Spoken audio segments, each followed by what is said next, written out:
आप सुन रहे हैं एक नई और रोमांचक कहानी सिर्फ इस चैनल पर। इस कहानी में इस्तेमाल की गई आवाज कृत्रिम बुद्धिमत्ता यानी एआई वॉइस द्वारा बनाई गई है। ये सिर्फ कहानी सुनाने के उद्देश्य से प्रयोग की गई है। किसी भी वास्तविक व्यक्ति या आवाज से इसका कोई संबंध नहीं है।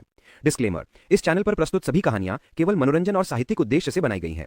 कहानियों में प्रयुक्त पात्र, घटनाएं, स्थान या परिस्थितियां काल्पनिक हैं। किसी भी वास्तविक व्यक्ति, संस्था या घटना से समानता केवल संयोग मानी जाए।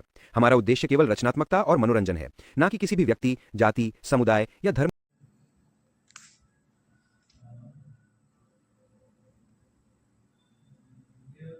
हथियार को उनकी ओर बढ़ाने की हिम्मत कर रहा है तो वह गुस्से से दहाड़ी। उसने अपना हाथ हिलाया और अचानक उसके हाथ में एक चमकदार श्वेत फिनिक्स प्रकट हो गया।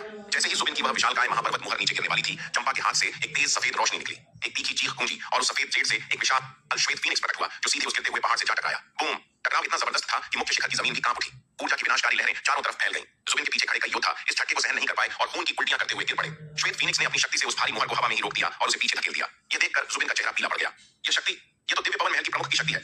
जुबिन घबरा गया। वह पहचान गया था कि चंपा के हाथ में जो वस्तु है वह महल प्रमुख द्वारा दिया गया एक जीवन रक्षक ताबीज है। इसकी शक्ति इतनी थी कि यह अर्धचरण आरोहण क्षेत्र के योद्धा को भी मार सकती थी। जुबिन ने तुरंत हाथ बढ़ाकर मुहर को वापस बुला लिया। उसने पागलों की तरह अपने भंडारण बैग से 50 अरब आध्यात्मिक पत्थर निकाले और उन्हें मुहर में झोंक दिया। मुहर ने उन पत्थरों को सोख लिया और उसकी चमक फिर से बढ़ गई। लेकिन जुबिन के माथे पर पसीना आ गया। उसके पास केवल 150 अरब पत्थर थे। 3 हमलों के बाद उसका खजाना खाली हो जाएगा। यतिन, सबको कहो कि अपने सारे पत्थर निकालें। जुबिन ने यतिन को मानसिक संदेश भेजा। उसे डर था कि चंपा के पास ऐसे और भी ताबीज हो सकते हैं और उसका डर सही साबित हुआ। चंपा ने बिना किसी हिचकिचाहट के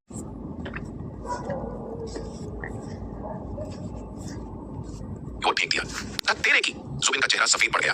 उसकी मुहर अभी पूरी तरह चार्ज नहीं हुई थी। कोई और विकल्प न होने पर जुबिन ने अपने पिता द्वारा दिया गया एक आक्रमणकारी रत्न निकाला। एक काली रोशनी निकली और सफेद फीनिक्स से टकराई। बूम! लेकिन इस बार सफेद फीनिक्स ने काली रोशनी को चकनाचूर कर दिया और आगे बढ़ता रहा। चंपा का खजाना जुबिन के खजाने से कहीं अधिक शक्तिशाली था। जुबिन ने दांत पीसते हुए अपना आखिरी आक्रमणकारी रत्न भी फेंक दिया। एक और धमाका हुआ और अंततः दोनों खजाने एक दूसरे को नष्ट करते हुए हवा में विलीन हो गए। जुबिन का चेहरा काला पड़ गया। उसके दोनों मुख्य खजाने खत्म हो चुके थे। अब उसके पास केवल एक रक्षात्मक खजाना बचा था। हालांकि उसकी महापर्वत मुहर अब चार्ज हो चुकी थी, लेकिन उसके पास उसे दोबारा चार्ज करने के लिए पत्थर नहीं बचे थे। जुबिन वहीं जम गया। वह अब दोबारा हमला करने की हिम्मत नहीं कर पा रहा था। अगर उसका अगला हमला विफल हुआ तो वह निहत्था रह जाएगा। दूसरी ओर चंपा भी गुस्से से जुबिन को घूर रही थी, लेकिन उसने भी अगला हमला नहीं किया। उसके पास केवल 3 ऐसे ताबीज थे और वह 2 का उपयोग कर चुकी थी। अब उसके पास केवल एक बचा था। दोनों पक्ष चौक के विपरीत किनारों पर खड़े होकर एक दूसरे को घूर रहे थे। तनाव इतना गहरा था कि हवा में सांस लेना भी मुश्किल हो रहा था। काफी देर बाद विराट अपनी चोटों से उबर गया। उसने हाथ हिलाया और दर्जनों नई अंधकार दानव कठपुतलियां उसके सामने प्रकट हो गईं। ये सभी अर्धचरण गहन क्षेत्र की थीं। भले ही ये कठपुतलियां जुबिन की मुहर का सीधा मुकाबला नहीं कर सकती थीं, लेकिन उनकी संख्या और संयुक्त शक्ति जुबिन को रोकने के लिए काफी थी। अब संतुलन फिर से विराट के पक्ष में झुक रहा था। विराट ने बिना एक पल गंवाए अपनी रक्षा पंक्ति तैयार कर ली। उसने लघु गहन क्षेत्र की 5 सबसे शक्तिशाली अंधकार दानव कठपुतलियों को सबसे आगे खड़ा किया और उनके पीछे दर्जनों अर्धचरण वाली कठपुतलियों को सहारा देने के लिए लगा दिया। इन कठपुतलियों ने मिलकर उस विशाल काली ढाल को थाम लिया। विराट ने राहत की सांस ली। अगर उसने समय रहते अपनी साधना बढ़ाकर स्वर्ग पूज्य क्षेत्र में प्रवेश न किया होता तो इतनी सारी कठपुतलियों को एक साथ नियंत्रित करना नामुमकिन होता और उनके बिना जुबिन के उस जादुई पहाड़ का एक और हमला झेलना मौत को दावत देने जैसा था। चंपा! विराट ने मानसिक संदेश भेजकर पूछा, तुम्हारे पास वो सफेद फीनिक्स वाले पत्थर कितने बचे हैं? युवा स्वामी, अब बस एक ही बचा है। चंपा की चिंतित आवाज उसके दिमाग में गूंजी। ठीक है, अब कोई जल्दबाजी मत करना। विराट ने उसे निर्देश दिया। अगर जुबिन फिर से हमला करता है तो मैं उसे संभाल लूंगा। उस आखिरी पत्थर को अपनी अंतिम उम्मीद समझकर बचाए रखना। जब तक मैं तुम्हें इशारा न करूं या जब तक मेरी ताकत जवाब न दे जाए तब तक उसे इस्तेमाल मत करना। विराट जानता था कि चंपा के उस पत्थर की शक्ति उसके अपने सुनहरे ड्रैगन अवतार से कहीं ज्यादा थी। उसे ऐसे ही बर्बाद नहीं किया जा सकता था। विराट की योजना साफ थी। ये कठपुतलियां और काली ढाल मिलकर जुबिन के एक हमले को रोक सकती थीं और अगर जरूरत पड़ी तो वह अपने सुनहरे ड्रैगन अवतार को ढाल बनाकर खुद को बचा लेगा। भले ही वह अभी ड्रैगन अवतार की पूरी शक्ति का इस्तेमाल नहीं कर सकता था, लेकिन उस अवतार का शरीर इतना मजबूत था कि वह जुबिन के पत्थर वाले हथियार की मार झेल सके। जी स्वामी, मैं समझ गई। चंपा ने सिर हिलाया। विराट ने पीछे मुड़कर अपने साथियों को आदेश दिया। शार्दुल, नीलिमा, नलिनी, तुम लोग दाहिनी ओर वाले पत्थर के खंभे पर हमला करो। चंपा, तुम भी अपनी साथी शिष्याओं को उस खंभे की सुरक्षा तोड़ने में लगाओ। यहाँ का मोर्चा मैं संभाल लूंगा। यह गतिरोध ज्यादा देर तक नहीं चल सकता था। जुबिन की हालत देखकर लग रहा था कि वह भी दोबारा हमला करने से डर रहा है। यह सही मौका था खजाना हासिल करने का। विराट का आदेश मिलते ही शार्दुल, नीलिमा और नलिनी तुरंत दाईं ओर वाले खंभे की ओर लपके। चंपा के इशारे पर दिव्य पवन महल की शिष्याएं, जिनमें दीक्षा भी शामिल थी, उनके साथ होली। विराट ने अपनी दर्जनों कठपुतलियों को एक दीवार की तरह खड़ा कर दिया ताकि जुबिन पीछे से किसी पर हमला न कर सके। चंपा भी सतर्क होकर जुबिन की हर हरकत पर नजर रखे हुए थी। दीक्षा ने जाते जाते एक बार विराट को देखा। उसके चेहरे पर हैरानी थी। वह इस लड़के को गंवार समझती थी, लेकिन आज उसने जिस तरह से इतने भयानक हमले को रोका और पूरे समूह को नेतृत्व दिया, उसने दीक्षा को सोचने पर मजबूर कर दिया। उसे मानना पड़ा कि इस समय अपनी जान बचाने के लिए विराट का साथ देना ही सबसे सही फैसला है। उधर जुबिन ने देखा कि विराट के साथी दूसरे खंभे की ओर बढ़ रहे हैं। वह समझ गया कि वे क्या करने वाले हैं, लेकिन जुबिन ने हमला करने की हिम्मत नहीं की। उसे डर था कि कहीं चंपा अपना आखिरी पत्थर न फेंक दे। इसके बजाय जुबिन ने चुपके से यतिन को संदेश भेजा। यतिन, जल्दी से अपने सभी लोगों से आध्यात्मिक पत्थर इकट्ठा करो। मुझे अपनी मुहर को फिर से चार्ज करना है। यतिन ने तुरंत अपने अग्नि साम्राज्य के योद्धाओं पर दबाव बनाना शुरू कर दिया। बेचारे योद्धाओं के पास मना करने का कोई विकल्प नहीं था। वे मन ही मन गालियां दे रहे थे। यह कमीना, पहले इसने हमें खतरों में धकेला और अब हमारी जमा पूंजी भी छीन रहा है। लेकिन डर के मारे अग्नि साम्राज्य के सैकड़ों योद्धाओं ने अपने भंडारण बैग खाली कर दिए। उन्होंने लगभग कई 100 अरब आध्यात्मिक पत्थर निकालकर यतिन को सौंप दिए। भले ही ये योद्धा अमीर थे, लेकिन पत्थर एक ऐसी चीज थी जिसे लोग खर्च कर देते थे। इसलिए इतनी बड़ी भीड़ से भी पत्थर इकट्ठा करने के बाद संख्या बहुत ज्यादा नहीं थी। फिर भी की मोहर को एक और विनाशकारी हमले के लिए तैयार करने को काफी था। विराट ने दूर से देखा कि यतिन पत्थरों की वसूली कर रहा है। वह उनका इरादा समझ गया, लेकिन उसने भी पहले हमला नहीं किया। विराट को नहीं पता था कि जुबिन के पास और कौन से छिपे हुए पत्थर हैं। अगर उन्होंने जल्दबाजी में जुबिन पर हमला किया और उसे मारने में असफल रहे तो स्थिति बिगड़ सकती थी। सबसे बड़ा खतरा यह था कि जुबिन पागल होकर सबको साथ लेकर मरने की कोशिश कर सकता था। इसलिए विराट अपनी जगह पर डटा रहा, एक चट्टान की तरह। उसके पीछे शार्दुल, नीलिमा और बाकी सबने मिलकर उस दाहिनी ओर वाले खंभे पर भयंकर प्रहार शुरू कर दिए थे। जब जुबिन ने देखा कि विराट हमला नहीं कर रहा है तो उसने भी राहत की सांस ली। पत्थर मिल जाने के बाद उसने विराट पर हमला करने के बजाय अपने लोगों को अपने वाले खंभे पर दोबारा हमला करने का आदेश दिया, क्योंकि थोड़ी देर रुकने की वजह से उस खंभे की सुरक्षा परत फिर से ठीक हो गई थी। अब उन्हें दोबारा शुरुआत करनी थी। मुख्य शिखर के उस चौक पर अब एक अजीब सा दृश्य था। दो दुश्मन गुट एक दूसरे से कुछ ही दूरी पर अपनी अपनी जगह पर खजाने के लिए दीवारें तोड़ने में लगे थे, जबकि उनकी नजरें एक दूसरे की गर्दनों पर थीं। बूम बूम, चौक के कोनों से जोरदार धमाकों की गूंज सुनाई दी। विराट और चंपा जुबिन के सामने दीवार बनकर खड़े थे। उनके पीछे तलवार संप्रदाय और दिव्य पवन महल के शिष्य, साथ ही अग्नि साम्राज्य के योद्धा अपने अपने पत्थर के स्तंभों पर पागलों की तरह हमला कर रहे थे। विराट की तरफ 100 से अधिक शिष्यों की संयुक्त शक्ति, जिसमें शार्दुल, नीलिमा, नलिनी और दीक्षा शामिल थे, पत्थर के स्तंभ की सुरक्षा परत को तेजी से कमजोर कर रही थी। उनकी गति को देखकर साफ था कि तलवार संप्रदाय और दिव्य पवन महल की टीम अग्नि साम्राज्य के योद्धाओं से कई गुना आगे थी। अगर जुबिन के पास वह जादुई महापर्वत मोहर न होती तो उसका विराट और उसके साथियों के सामने टिकना नामुमकिन होता। दोनों खंभों की स्थिति में अंतर देखकर जुबिन का चेहरा गंभीर हो गया। इस रफ्तार से विराट का समूह अपने खंभे की सुरक्षा पहले तोड़ लेगा और खजाना हासिल कर लेगा, जबकि अग्नि साम्राज्य के योद्धा अभी भी संघर्ष ही करते रहेंगे। यह जानते हुए भी जुबिन ने विराट पर हमला करने की हिम्मत नहीं की। उसके पास अब कोई आक्रमणकारी खजाना नहीं बचा था। अगर वह अपनी मोहर का इस्तेमाल करके हमला करता तो विराट अपनी कठपुतलियों से उसे रोक लेता और फिर चंपा अपने आखिरी सफेद पत्थर से पलटवार कर देती। उस समय जुबिन के पास बचने का कोई रास्ता नहीं होता। इसलिए अपनी आंखों के सामने विराट की जीत को करीब आते देख भी जुबिन बस लाचार होकर देखता रहा। जल्दी करो, अपनी गति बढ़ाओ, जुबिन ने यतिन और अग्नि साम्राज्य के अन्य योद्धाओं पर चिल्लाया। जुबिन के चिल्लाने पर योद्धा मन ही मन उसे गालियां देने लगे। गति बढ़ाओ, कहना आसान है, खुद करके क्यों नहीं देखते? अग्नि साम्राज्य के इन योद्धाओं के मन में जुबिन के लिए जरा भी सम्मान नहीं बचा था। सूर्य संप्रदाय के खंडारों में आकर उन्हें फायदे की जगह भारी नुकसान हुआ था। जुबिन ने उनसे अरबों आध्यात्मिक पत्थर जबरन छीन लिए थे। ऐसी स्थिति में किसी का भी खून खौल उठता। इसलिए उन्होंने जुबिन की बात को अनसुना कर दिया और अपनी उसी धीमी गति से हमला जारी रखा। कुछ ने तो जानबूझकर अपने हाथ ढीले कर दिए थे। आखिर खजाना मिलने पर वह जुबिन को ही मिलने वाला था, तो वे उसके लिए पसीना क्यों बहाएं? अग्नि साम्राज्य के योद्धा जिस खंभे पर हमला कर रहे थे उसके ऊपर एक सुनहरा मनका तैर रहा था, जबकि विराट का समूह जिस खंभे को तोड़ रहा था उस पर एक लाल रंग की ढाल तैर रही थी। लगातार धमाकों के बीच समय धीरे धीरे बीतता गया। पलक झपकते ही एक दिन निकल गया। अचानक विराट के पीछे से एक जोरदार धमाका हुआ, जिसके बाद जीत की जयकार गूंज उठी। विराट ने पीछे मुड़कर देखा। उसके पीछे वाले खंभे की सुरक्षा दीवार शार्दुल, नीलिमा, नलिनी और बाकी शिष्यों के संयुक्त प्रयासों से टूट चुकी थी। सुरक्षा हटते ही शार्दुल ने एक विशाल छलांग लगाई। उसने अपने पंजे फैलाए और खंभे के ऊपर तैरती उस ढाल को झपट लिया। 100 फीट ऊंचा वो पत्थर का खंभा शार्दुल के विशालकाय शरीर के सामने अब छोटा लग रहा था। बॉस, हमें यह जादुई खजाना मिल गया। शार्दुल तुरंत एक सामान्य बाघ के आकार में सिकुड़ गया और दौड़ता हुआ विराट के पास आया। उसने वह सुरक्षा कवच किसी वफादार पालतू जानवर की तरह विराट को सौंप दिया। दीक्षा और दिव्य पवन महल की अन्य शिष्याओं ने यह देखकर नाराजगी जताई। उन सबने मिलकर मेहनत की थी, लेकिन इस बाघ ने बिना किसी से पूछे खजाना सीधे विराट को दे दिया। दीक्षा कुछ बोलना चाहती थी, लेकिन चंपा की मौजूदगी ने उसे चुप करा दिया। जाने दो, दीक्षा ने सोचा, सामने एक शक्तिशाली दुश्मन है। ऐसे में एक खजाने के लिए आपस में लड़ना ठीक नहीं होगा, लेकिन एक बार यहाँ से निकलने के बाद वह महल में इसकी शिकायत जरूर करेगी। आत्मा पत्थर से चलने वाले जादुई खजाने विशेषकर 9वें स्तर के बेहद दुर्लभ होते थे। यहाँ तक कि दिव्य पवन महल जैसे महान संप्रदायों में भी इन्हें अनमोल धरोहर माना जाता था। सूर्य संप्रदाय की नींव वाकई बहुत मजबूत रही होगी, जो उनके पास ऐसे 4 खजाने थे। लेकिन इतना शक्तिशाली संप्रदाय भी नष्ट हो गया, ये सोचकर ही सिहरन होती थी कि उनका दुश्मन कितना भयानक रहा होगा। विराट ने हाथ बढ़ाकर शार्दुल द्वारा दी गई ढाल को ले लिया और उसे गौर से देखा। ढाल पर 5 प्राचीन मोहरें खुदी हुई थी। नवनाग दिव्य अग्नि ढाल। अरे ये तो नवनाग दिव्य अग्नि ढाल है। जैसे ही विराट ढाल की जांच कर रहा था, अचानक उसके बगल में एक हरी परछाई चमकी। हरे वस्त्र पहने वह नटखट बालक प्रकट हो गया। उसने विराट के हाथ में ढाल को घूरते हुए आश्चर्य से कहा। बेशक वह दूसरों के लिए अदृश्य था, केवल विराट ही उसे देख और सुन सकता था। बालक, क्या तुम इस ढाल को पहचानते हो? विराट ने मन ही मन पूछा। यह पौराणिक नवनाग दिव्य अग्नि ढाल जैसी दिखती है। मुझे एक पल के लिए लगा कि यह असली है, लेकिन यह तो बस एक प्रतिकृति है। बालक ने ढाल को देखकर मुंह बनाया। मैंने कहा था ना, असली वाली जैसी महान चीज यहाँ कैसे हो सकती है? तो क्या असली वाली बहुत शक्तिशाली है? विराट की उत्सुकता बढ़ गई। यह बालक बहुत घमंडी था और आसानी से किसी चीज की तारीफ नहीं करता था। बकवास। बालक ने अपनी बाहें मोड़ ली और विराट को ऐसे देखा जैसे वह कोई मूर्ख हो। असली ढाल का नाम तो दिव्य कलाकृतियों की रैंकिंग में भी आता है। वह एक ऐसी चीज है जिसके लिए देवता भी लड़ मरे। भला वह शक्तिशाली कैसे नहीं होगी? विराट ने उत्सुकता से पूछा। दिव्य कलाकृति रैंकिंग, यह क्या है? हरे वस्त्र पहने उस बालक के चिड़चिड़े रवैये को उसने फिलहाल नजरअंदाज कर दिया। बालक ने लापरवाही से हाथ हिलाया और कहा, यह अनगिनत लोगों के सबसे शक्तिशाली खजानों की सूची है। वैसे भी तुम अभी बहुत कमजोर हो, इन बातों को समझ नहीं पाओगे। तुम्हारे काम की यह बात नहीं है। विराट को गुस्सा तो आया, लेकिन उसने खुद को शांत रखा। उसने पूछा, तुमने कहा कि यह एक नकली प्रतिकृति है, इसका क्या मतलब है? बालक ने ढाल को हेय दृष्टि से देखा और नाक सिकोड़ी। यह दिखने में तो असली जैसी है, लेकिन शक्ति के मामले में असली खजाने के पैरों की धूल भी नहीं है। जिसने भी यह नकल बनाई है उसने बेशर्मी से इस पर असली नाम भी लिख दिया है। खैर, यह मेरे काम की नहीं है। इतना कहकर बालक वापस मीनार में गायब हो गया। विराट ने गहरी सांस ली। इस लड़के से वह बाद में निपटेगा। विराट ने वह नवनाग दिव्य अग्नि ढाल चंपा की ओर बढ़ा दी। चंपा, इसे तुम रखो। नहीं स्वामी, चंपा ने ढाल वापस कर दी। यह आपके लिए ज्यादा जरूरी है। मेरे पास पहले से ही महल के खजाने हैं। चंपा, जिद मत करो, विराट ने मुस्कुराते हुए समझाया। तुम्हारी साधना मुझसे अधिक है, तुम इसे मुझसे बेहतर नियंत्रित कर सकती हो। याद रखना, आत्मा पत्थर हथियार को नियंत्रित करने के लिए केवल पत्थरों की नहीं, मानसिक शक्ति की भी जरूरत होती है। अगर मैं इसे चलाऊं तो हो सकता है यह बेकाबू हो जाए और हमें ही नुकसान पहुंचा दे। जुबिन ने अपनी मोहर को चार्ज करते समय सावधानी बरती थी। ये विराट ने देख लिया था। चंपा समझ गई। उसने ढाल ले ली और उसमें 50 अरब आध्यात्मिक पत्थर डाल दिए। ढाल से लाल रोशनी निकली और एक भयानक गर्मी महसूस होने लगी। अब उनके पास एक और शक्तिशाली हथियार था। विराट ने इशारा किया। अब आखिरी खंभे की बारी है। विराट अपनी कठपुतलियों के साथ आगे बढ़ा और सुरक्षा घेरा बना लिया। चंपा अपनी नई ढाल के साथ जुबिन पर नजर रखे हुए थी। उनके पीछे शार्दुल, नीलिमा, नलिनी और बाकी शिष्यों ने आखिरी खंभे पर हमला करना शुरू कर दिया। इस खंभे के ऊपर एक कंगन तैर रहा था। उधर जुबिन का पसीना छूट रहा था। यतिन जल्दी करो, जुबिन ने मन ही मन संदेश भेजा। अगर वे पहले कामयाब हो गए तो हमारे पास बचने का कोई रास्ता नहीं होगा। उनके पास अब 2 ऐसे हथियार होंगे। यतिन भी घबरा गया। उसने अपने साम्राज्य के योद्धाओं को धमकी दी, जल्दी हाथ चलाओ, अगर हम यह खजाना नहीं ले पाए तो वे हमें जिंदा नहीं छोड़ेंगे। अपनी जान बचानी है तो पूरी ताकत लगा दो। मौत के डर ने योद्धाओं में जोश भर दिया। उन्होंने अपनी सारी ऊर्जा उस सुनहरे मन के वाले खंभे पर केंद्रित कर दी। दोनों तरफ दौड़ लग गई। पलक झपकते ही एक और दिन बीत गया। अचानक 2 जोरदार धमाके लगभग एक साथ हुए। दोनों खंभों की सुरक्षा दीवारें टूट गईं। यतिन ने बिजली की तेजी से अपनी तलवार उड़ाई और उस खंभे के ऊपर तैर रहे सुनहरे मनके को खींच लिया। उसने तुरंत अपनी जीभ काटी और खून की एक फुहार उस मनके पर थूक दी। खून मनके में समा गया और यतिन का उस खजाने के साथ मानसिक संबंध जुड़ गया। वज्रकाया रक्षक मनका। यतिन की आंखों में चमक आ गई। जुबिन ने तुरंत उसे ढेर सारे आध्यात्मिक पत्थर दिए ताकि वह मनके को चार्ज कर सके। जुबिन को इस बात का बुरा नहीं लगा कि यतिन ने खजाना ले लिया। वह जानता था कि एक व्यक्ति 2 ऐसे भारी हथियारों को नियंत्रित नहीं कर सकता। विराट और चंपा का सामना करने के लिए उन्हें मिलकर लड़ना होगा। उसी समय विराट की टीम ने भी अपने खंभे का खजाना हासिल कर लिया। नलिनी ने हवा में छलांग लगाई और उस कंगन को पकड़ लिया। यह क्या है? नलिनी ने उसे गौर से देखा। कंगन से एक शीतल बर्फीली ऊर्जा निकल रही थी। यह हिमबंधन कंगन लगता है, विराट ने कहा। नलिनी, यह तुम्हारे लिए एकदम सही है। तुम्हारी तलवार कला बर्फ पर आधारित है। नलिनी ने कंगन पहन लिया और उसमें अपनी ऊर्जा डाली। कंगन तुरंत उसकी कलाई पर फिट हो गया। अब स्थिति बदल चुकी थी। विराट के पक्ष में चंपा के पास नवनाग ढाल और नलिनी के पास हिमबंधन कंगन था। जुबिन के पक्ष में जुबिन के पास महापर्वत मोहर और यतिन के पास वज्रकाया मनका था। दोनों पक्षों के पास अब 2 आत्मा पत्थर खजाने थे। शक्ति का संतुलन फिर से बराबर हो गया था। मैदान में सन्नाटा छा गया। हवा में तनाव इतना था कि एक चिंगारी भी विस्फोट कर सकती थी। अब क्या? शार्दुल ने धीरे से पूछा। विराट ने अपनी तलवार खींची। अब असली युद्ध शुरू होगा।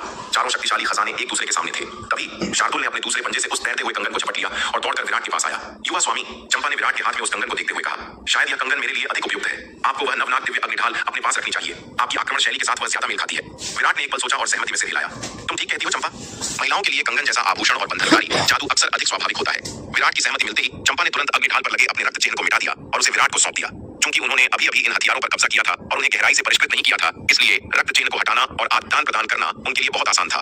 हथियारों की अदला बदली के बाद चंपा ने तुरंत बड़ी संख्या में आध्यात्मिक पत्थर निकाले और उन्हें कंगन में समाहित कर दिया। कंगन पर अपना रक्त चिन्ह लगाते ही उसे उसका नाम और कार्य पता चल गया, बंधन कंगन। जैसा कि नाम से स्पष्ट था, इस जादुई खजाने का मुख्य काम शत्रुओं को बांधना और फंसाना था। उसी समय विराट ने भी नवनाग दिव्य अग्निढाल पर अपना अधिकार जमा लिया।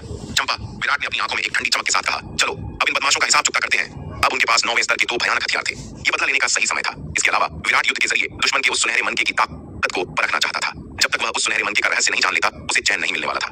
जी युवा स्वामी, चंपा ने उत्साह से सिर हिलाया। वह भी लंबे समय से जुबिन को सबक सिखाने के लिए बेताब थी। दूसरी तरफ जुबिन भी बेचैन था। यतिन, जल्दी बताओ, उस सुनहरे मनके का काम क्या है? जुबिन ने हड़बड़ी में पूछा। यह एक रक्षात्मक खजाना है, यतिन ने आत्मविश्वास से कहा। सक्रिय होने पर यह एक अभेद्य सुरक्षा कवच बना सकता है। रक्षात्मक? यह सुनकर जुबिन के चेहरे पर राहत और खुशी की लहर दौड़ गई। उन्हें सबसे ज्यादा डर विराट की उस अग्निढाल से था। उनके पास आक्रमण के लिए तो महापर्वत मोहर थी, लेकिन बचाव के लिए कुछ खास नहीं था। अब यतिन के पास यह सुनहरा मनका होने से उनकी सबसे बड़ी कमजोरी दूर हो गई थी। अब मुकाबला बराबरी का था। शुरू करते हैं। विराट ने नवनाग दिव्य अग्निढाल को हवा में उछाला और अपनी ऊर्जा का संचार किया। एक जोरदार धमाके के साथ ढाल से 9 विशाल और धधकते हुए अग्नि ड्रैगन बाहर निकले। हर एक ड्रैगन में इतनी गर्मी थी कि वह आकाश को जला सकता था और समुद्र को उबाल सकता था। विराट के इशारे पर वे 9 अग्नि ड्रैगन दहाड़ते हुए जुबिन और यतिन की ओर झपटे। यह दृश्य देखकर जुबिन का पसीना छूट गया। उसकी महापर्वत मोहर एक सीधा और भारी हमला कर सकती थी, लेकिन वह एक साथ 9 दिशाओं से आ रहे अग्नि ड्रैगनों को नहीं रोक सकती थी। यतिन, जल्दी करो, अपना मन का सक्रिय करो, जुबिन घबरा कर चिल्लाया। यतिन को कहने की जरूरत नहीं थी। आग की लपटों को अपनी ओर आते देख उसने तुरंत वज्रकाया रक्षक मनका हवा में फेंक दिया। सुनहरा मनका तेजी से फैला और उसने जुबिन, यतिन और उनके साथियों को एक सुनहरे और पारदर्शी कवच में घेर लिया। बूम बूम बूम, 9 अग्नि ड्रैगन उस सुनहरे कवच से टकराए। भयानक विस्फोट हुए, जमीन फट गई और चारों तरफ आग फैल गई। लेकिन वह सुनहरा कवच टस से मस नहीं हुआ। उसे एक खरोंच तक नहीं आई। ये देखकर जुबिन खिलखिलाकर हंस पड़ा। हा, अब तुम हमारा कुछ नहीं बिगाड़ सकते। इस बीच चंपा ने अपना मौका देखा। उसने अपना बंधन कंगन हवा में फेंक दिया। कंगन तेजी से बड़ा हुआ और एक विशाल घेरे के रूप में जुबिन और उसके साथियों को कैद करने के लिए नीचे गिरने लगा। जुबिन ने कंगन को अपनी ओर आते देखा। उसे नहीं पता था कि यह क्या करेगा, लेकिन वह रिस्क नहीं लेना चाहता था। उसने तुरंत अपनी महापर्वत मोहर को कंगन की ओर फेंक दिया। धड़ाम, हवा में 2 भयानक खजाने टकराए। कंगन और पर्वत मोहर की टक्कर से ऊर्जा की ऐसी लहर निकली कि विराट और जुबिन दोनों का नियंत्रण अपने हथियारों पर से छूट गया। कंगन पीछे की ओर उछला और बांस के एक पत्थर के खंभे से जा टकराया, जिससे वह खंभा पूरी तरह टूट कर गिर गया। दूसरी ओर जुबिन की विशाल महापर्वत मोहर सीधे नीचे गिरी और चौक के केंद्र में जा लगी। धमाका! चौक का सफेद जेड वाला फर्श, जो पहले से ही दरारें खा चुका था, इस भारी प्रहार को सह नहीं पाया और वहां एक विशाल गड्ढा बन गया। विराट और जुबिन ने तुरंत अपने अपने हथियार वापस बुला लिए। लेकिन तभी उस नए बने गड्ढे से कुछ ऐसा हुआ जिसने सबकी सांसें रोक दी। उस गहरे गड्ढे से अचानक सफेद रोशनी का एक ऐसा फव्वारा फूटा कि सबकी आंखें चुंधिया गईं। उस रोशनी के साथ आध्यात्मिक ऊर्जा का इतना घना प्रवाह निकला कि वहां खड़े योद्धाओं को लगा जैसे वे ऊर्जा के समुद्र में डूब रहे हों। यह क्या है? लड़ाई थम गई। सबका ध्यान उस गड्ढे की ओर खिंच गया। किंगयांग संप्रदाय के खंडहरों में हर कदम पर खजाने थे। क्या यह कोई नया खजाना था? सबने उत्सुकता और लालच के साथ उस गड्ढे के अंदर झांका और जो उन्होंने देखा उससे उनके होश उड़ गए। गड्ढे के नीचे अनगिनत सफेद और चमकदार पत्थर बिखरे पड़े थे। वे किसी साधारण हीरे मोती से ज्यादा चमक रहे थे। लेकिन सबसे महत्वपूर्ण बात यह थी कि उनसे निकलने वाली ऊर्जा। ये साधारण 7वें स्तर के आध्यात्मिक पत्थर नहीं थे। उनकी शुद्धता और शक्ति बता रही थी कि वे 8वें स्तर के पवित्र पत्थर थे। 8वीं श्रेणी के आध्यात्मिक पत्थर। इनकी ऊर्जा 7वीं श्रेणी के पत्थरों से 10,000 गुना अधिक होती है। लेकिन असल दुनिया में एक 8वीं श्रेणी के पत्थर की कीमत 10,000 7वीं श्रेणी के पत्थरों से भी कहीं ज्यादा होती है। इसका कारण इनकी गुणवत्ता है। इन पत्थरों से साधना करने पर जो शक्ति मिलती है वह बेहद शुद्ध और शक्तिशाली होती है। इसके अलावा रसायन विद्या, शस्त्र निर्माण और ताबीज बनाने में इनका उपयोग सफलता की दर को कई गुना बढ़ा देता है। यही कारण है कि बाजार में ये पत्थर शायद ही कभी दिखाई देते हैं, क्योंकि जो योद्धा इन्हें पा लेता है वह इन्हें अपने उपयोग के लिए रख लेता है। लेकिन यहाँ उस टूटे हुए फर्श के नीचे ये कीमती पत्थर कंकड़ पत्थरों की तरह बिखरे पड़े थे। ऐसा लग रहा था कि इस सफेद जेड वाले मैदान के नीचे एक विशाल भूमिगत महल है जो इन खजानों से भरा पड़ा है। यह खजाना उन 4 जादुई हथियारों से भी ज्यादा महत्वपूर्ण हो सकता था। जादुई हथियार तो केवल कुछ ही लोग चला सकते थे, लेकिन ये पत्थर हर योद्धा के लिए अमृत समान थे। इसलिए इन पत्थरों को देखकर वहां मौजूद हर योद्धा की आंखों में लालच चमक उठा। लेकिन अभी किसी में भी आगे बढ़ने की हिम्मत नहीं थी। दोनों पक्ष, विराट का समूह और जुबिन का गिरोह, एक दूसरे को घूर रहे थे। जो भी पहले कदम बढ़ाएगा उस पर दूसरा पक्ष हमला कर देगा। अगर वे खजाने के लिए आगे बढ़े और बीच में फंस गए तो दुश्मन के हमले से उनका बचना नामुमकिन था। मैदान में गहरा सन्नाटा छा गया। काफी देर बाद विराट ने आखिरकार अपनी चाल चली। उसने हाथ हिलाया और अर्धचरण गहन क्षेत्र की कई अंधकार दानव कठपुतलियां निकाली। उसने उन्हें नलिनी की ओर बढ़ा दिया। नलिनी, विराट ने आदेश दिया, इन कठपुतलियों को नियंत्रित करो और गड्ढे से उन 8वीं श्रेणी के पत्थरों को वापस लाओ। ठीक है, नलिनी ने सिर हिलाया। उसने अपनी मानसिक शक्ति का उपयोग करके इन कठपुतलियों पर नियंत्रण कर लिया। विराट की बनाई ये कठपुतलियां साधारण नहीं थीं। ये ताबीजों की शक्ति से चलती थीं, इसलिए इन्हें नियंत्रित करना बहुत आसान था। नलिनी ने कठपुतलियों को तेजी से गड्ढे की ओर भेजा। जुबिन यह सब चुपचाप नहीं देख सकता था। ये 8वीं श्रेणी के पत्थर उसके लिए सिर्फ दौलत नहीं, बल्कि जीवन और मृत्यु का सवाल थे। इस समय जिसके पास ज्यादा पत्थर होंगे वह अपने हथियार को ज्यादा बार चार्ज कर सकेगा और ज्यादा शक्तिशाली हमले कर सकेगा। अगर विराट और उसके साथियों को ये पत्थर मिल गए तो वे जुबिन को आसानी से कुचल देंगे। जुबिन ने तुरंत अपनी महापर्वत मुहर को हवा में उछाला और उन कठपुतलियों को नष्ट करने के लिए फेंक दिया। चंपा भी तैयार थी। जैसे ही उसने जुबिन को हमला करते देखा, उसने अपना बंधन कंगन फेंक दिया। बंधन कंगन का मुख्य काम दुश्मनों को बांधना था, लेकिन यह एक उच्च स्तरीय खजाना था और इसमें अपार शक्ति थी। धड़ाम, हवा में दोनों खजाने टकराए। कंगन ने अपनी शक्ति से भारी भरकम पर्वत मुहर को रास्ते से हटा दिया, लेकिन समस्या यह थी कि टक्कर का बिंदु उन कठपुतलियों के बहुत करीब था। दोनों खजानों के टकराने से जो भयानक ऊर्जा लहर निकली, उसने नलिनी द्वारा नियंत्रित कठपुतलियों को अपनी चपेट में ले लिया। वे कठपुतलियां जो अभी गड्ढे के पास पहुंची ही थीं, उस झटके को सहन नहीं कर पाईं और चकनाचूर होकर राख में बदल गईं। जुबिन की महापर्वत मुहर चंपा के बंधन कंगन से टकराकर वापस गिरी और उसने मैदान के फर्श पर एक और विशाल गड्ढा बना दिया। उस गड्ढे से भी सफेद रोशनी और 8वें स्तर के पत्थरों की ऊर्जा फूटने लगी। विराट को अब पूरा यकीन हो गया था, इस पूरे चौक के नीचे एक विशाल भूमिगत महल है जो अनगिनत कीमती पत्थरों से भरा है। समझ गया, विराट ने मन ही मन सोचा। ये सारे पत्थर उस प्राचीन हत्यारा व्यूह को ऊर्जा देने के लिए रखे गए थे। चूंकि व्यूह नष्ट हो गया, इसलिए ये पत्थर ऐसे ही पड़े रह गए। मैदान में दोनों पक्षों के खजाने टकरा रहे थे और जगह जगह गड्ढे बन रहे थे। जुबिन ने देखा कि उसके आध्यात्मिक पत्थर तेजी से खत्म हो रहे हैं। अगर यह लड़ाई ज्यादा देर चली तो वह अन्यथा हो जाएगा। चलो चलें, जुबिन ने चिल्लाकर अपने साथियों को इशारा किया। वह यतिन के सुनहरे सुरक्षा कवच से बाहर निकला और सीधे पास के एक गड्ढे में कूद गया। उसे अपनी ताकत दोबारा हासिल करने के लिए उन पत्थरों की सख्त जरूरत थी। जुबिन को भागते देख यतिन और उसके साथी भी पीछे नहीं रहे। वे भी जान बचाने के लिए गड्ढों में कूद गए। विराट ने तुरंत अपनी टीम को आदेश दिया, चलो हम भी नीचे चलते हैं। अब लड़ाई का कोई मतलब नहीं था। असली जीत उसी की होगी जो ज्यादा पत्थर बटोरेगा। वैसे भी हर हमले में 50 अरब पत्थर खर्च करना विराट को बहुत भारी पड़ रहा था। वह इस दौलत को बर्बाद करने के बजाय अपनी दिव्य तीर सेना को मजबूत बनाने में लगाना चाहता था। विराट और उसका समूह भी गड्ढों में कूद गया। नीचे उतरते ही उनकी आंखें फटी की फटी रह गईं। यह भूमिगत महल उनकी कल्पना से कहीं ज्यादा विशाल और गहरा था। वहां 8वें स्तर के आध्यात्मिक पत्थरों के पहाड़ लगे हुए थे। सफेद चमक से पूरा महल दिन की तरह रोशन था। प्लूटो, दिव्य पवन महल की शिष्याएं जो हमेशा अनुशासित रहती थीं, वे भी खुद को रोक नहीं पाईं। भले ही वे एक बड़े संप्रदाय से थीं, लेकिन संसाधन हमेशा सीमित होते थे। यहाँ तो खजाना ही खजाना था। दीक्षा और लीना भी पागलों की तरह पत्थर बटोरने लगी। लेकिन यहाँ एक समस्या थी। मुख्य शिखर का दबाव इतना ज्यादा था कि उनकी मानसिक शक्ति और गति बहुत धीमी हो गई थी।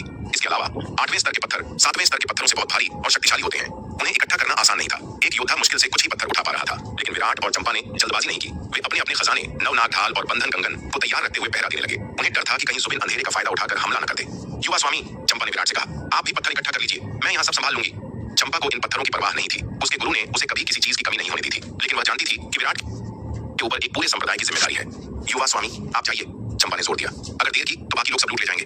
जल्दी मत करो, विराट ने हल्की मुस्कान के साथ कहा। जिस गति से दिव्य पवन महल की शिष्याएं इन 8वें स्तर के आध्यात्मिक पत्थरों को इकट्ठा कर रही थीं, 100 से अधिक लोग मिलकर भी एक सांस में केवल 10 लाख पत्थर ही इकट्ठा कर सकते थे। और इस भूमिगत महल में पत्थरों की संख्या कम से कम अरबों में थी। अगर वे अपनी पूरी ताकत से भी काम करते तो भी उन्हें सारे पत्थर इकट्ठा करने में कम से कम 1 या 2 दिन लग जाते। विराट ने अपनी जादुई आंख के चौथे स्तर को सक्रिय किया और आसपास का जायजा लिया। कुछ भी गड़बड़ न पाकर उसे थोड़ी राहत मिली। हालांकि उसने अपनी सतर्कता पूरी तरह से नहीं छोड़ी। भले ही उसकी जादुई आंख सभी भ्रमों को देख सकती थी, लेकिन सूर्य संप्रदाय के मुख्य शिखर के नियम बहुत गहरे थे। हो सकता है कि उसकी आंखें सभी रहस्यों को न भेद सके। नलिनी पहले आगे बढ़कर विराट को चेतावनी देना चाहती थी कि वह ज्यादा लापरवाह न हो, खासकर तब जब शिष्यों में गीता जैसी गद्दार भी मौजूद थी। गीता के धोखे का शिकार होने के बाद नलिनी उससे बेहद सावधान थी। हालांकि जब उसने विराट और चंपा को एक दूसरे के करीब बात करते देखा तो नलिनी को ईर्ष्या हुई। उसने ठंडी सी सांस ली और अपना सिर दूसरी तरफ घुमा लिया, मानो वह इसे देखना ही न चाहती हो। फिर उसे अपने इस व्यवहार पर खुद पर गुस्सा आया। आखिर उसे क्या हो गया था? उसे उस लड़के के निजी मामलों की परवाह क्यों थी? उसे जिसके साथ चाहे रहने दो, इससे उसका क्या लेना देना? क्या वह सच में उसे पसंद करती थी? कितनी हास्यास्पद बात है। वह पवनगढ़ अकादमी की सम्मानित प्रमुख थी। क्या वह एक मामूली शिष्य को पसंद करेगी? ये तो मजाक है। दूसरी तरफ जब शार्दुल ने दिव्य पवन महल की शिष्याओं को 8वें स्तर के पत्थरों को हड़पते हुए देखा तो वह क्रोधित हो गया। मालिक ने अभी तक कोई हरकत भी नहीं की थी और इन लड़कियों ने उनका माल चुराने की हिम्मत की। यह तो सरासर अन्याय था। शार्दुल तुरंत एक विशाल सफेद बाग में बदल गया और अपना बड़ा सा मुंह खोलकर 8वें स्तर के आध्यात्मिक पत्थरों के ढेर को पूरा निकल गया। पत्थरों के पहाड़ का एक बड़ा हिस्सा पल भर में ही गायब हो गया। शार्दुल तेजी से पत्थर खाता रहा। दीक्षा, लीना और अन्य शिष्याएं पूरी तरह से हैरान रह गईं। हे भगवान, यह मूर्ख बाघ तो लूट मचा रहा है। इस बाघ ने एक ही बार में कम से कम 5 लाख पत्थर निकल लिए थे। इसका मतलब यह था कि शार्दुल जिस गति से पत्थर खा रहा था वह 50 शिष्याओं की संयुक्त गति के बराबर थी। दीक्षा और अन्य शिष्याएं गुस्से से भर गईं। यह बाघ अकेले ही उनकी मेहनत पर पानी फेर रहा था। अरे मूर्ख बाघ, तुमने हद पार कर दी, किसी ने गुस्से से चिल्लाया। बाघ ने हद कैसे पार कर दी? शार्दुल ने पत्थरों को चबाते हुए अपनी भारी आवाज में कहा, और छोटी बच्ची, बाघ से बात करते समय अपनी जबान संभाल कर रखना। अगर तुमने मुझे फिर से मूर्ख बाघ कहा तो तुम्हें पछताना पड़ेगा। तुमने हद पार नहीं की। तुमने जो पत्थर छीने हैं वे हम सभी के कुल जमा किए गए पत्थरों के आधे के बराबर हैं। दूसरी शिष्या ने बीच में कहा, छोटी बच्ची, तुम गलत कह रही हो, बिल्कुल गलत। हमारे सामने इतने खजाने हैं, हम कितना ले सकते हैं, ये तो हमारी अपनी क्षमता पर निर्भर करता है। वैसे भी तुम इतनी सारी हो और हम तलवार संप्रदाय वाले बहुत कम हैं। अगर मैं तुम्हारे आधे के बराबर भी खा लूं तो भी अंत में मुझे उतने पत्थर नहीं मिलेंगे जितने तुम्हारे महल के पास होंगे। शार्दुल ने बड़े गर्व से कहा। बोलते ही उसने अपना काम जारी रखा और बड़ी मात्रा में पत्थरों को अपने पेट में निगल लिया। उसका पेट एक अथाह कुएं की तरह था जो भरता ही नहीं था। यह देखकर शिष्याओं ने उसे गालियां दी, लेकिन वे शार्दुल के सामने बेबस थीं। आखिरकार बाघ की बात में दम था। उनके पास संख्या ज्यादा थी, इसलिए अंत में फायदा उन्हीं का होने वाला था। शिष्याओं ने और समय बर्बाद करने का साहस नहीं किया और पत्थर इकट्ठा करने के लिए पागलों की तरह जुट गईं। अगर वे जल्दी नहीं करती तो यह भुक्कड़ बाघ पूरा महल खाली कर देता। अपने पीछे शोर सुनकर विराट और चंपा ने मुड़कर देखा। उन्होंने देखा कि शार्दुल बवंडर की तरह पत्थरों को उड़ा रहा है। विराट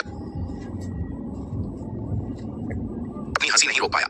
इसमें कोई आश्चर्य नहीं कि शिष्याओं को शार्दुल से परेशानी थी। जिस गति से शार्दुल ने तबाही मचाई थी वह वाकई तारीफ के काबिल थी।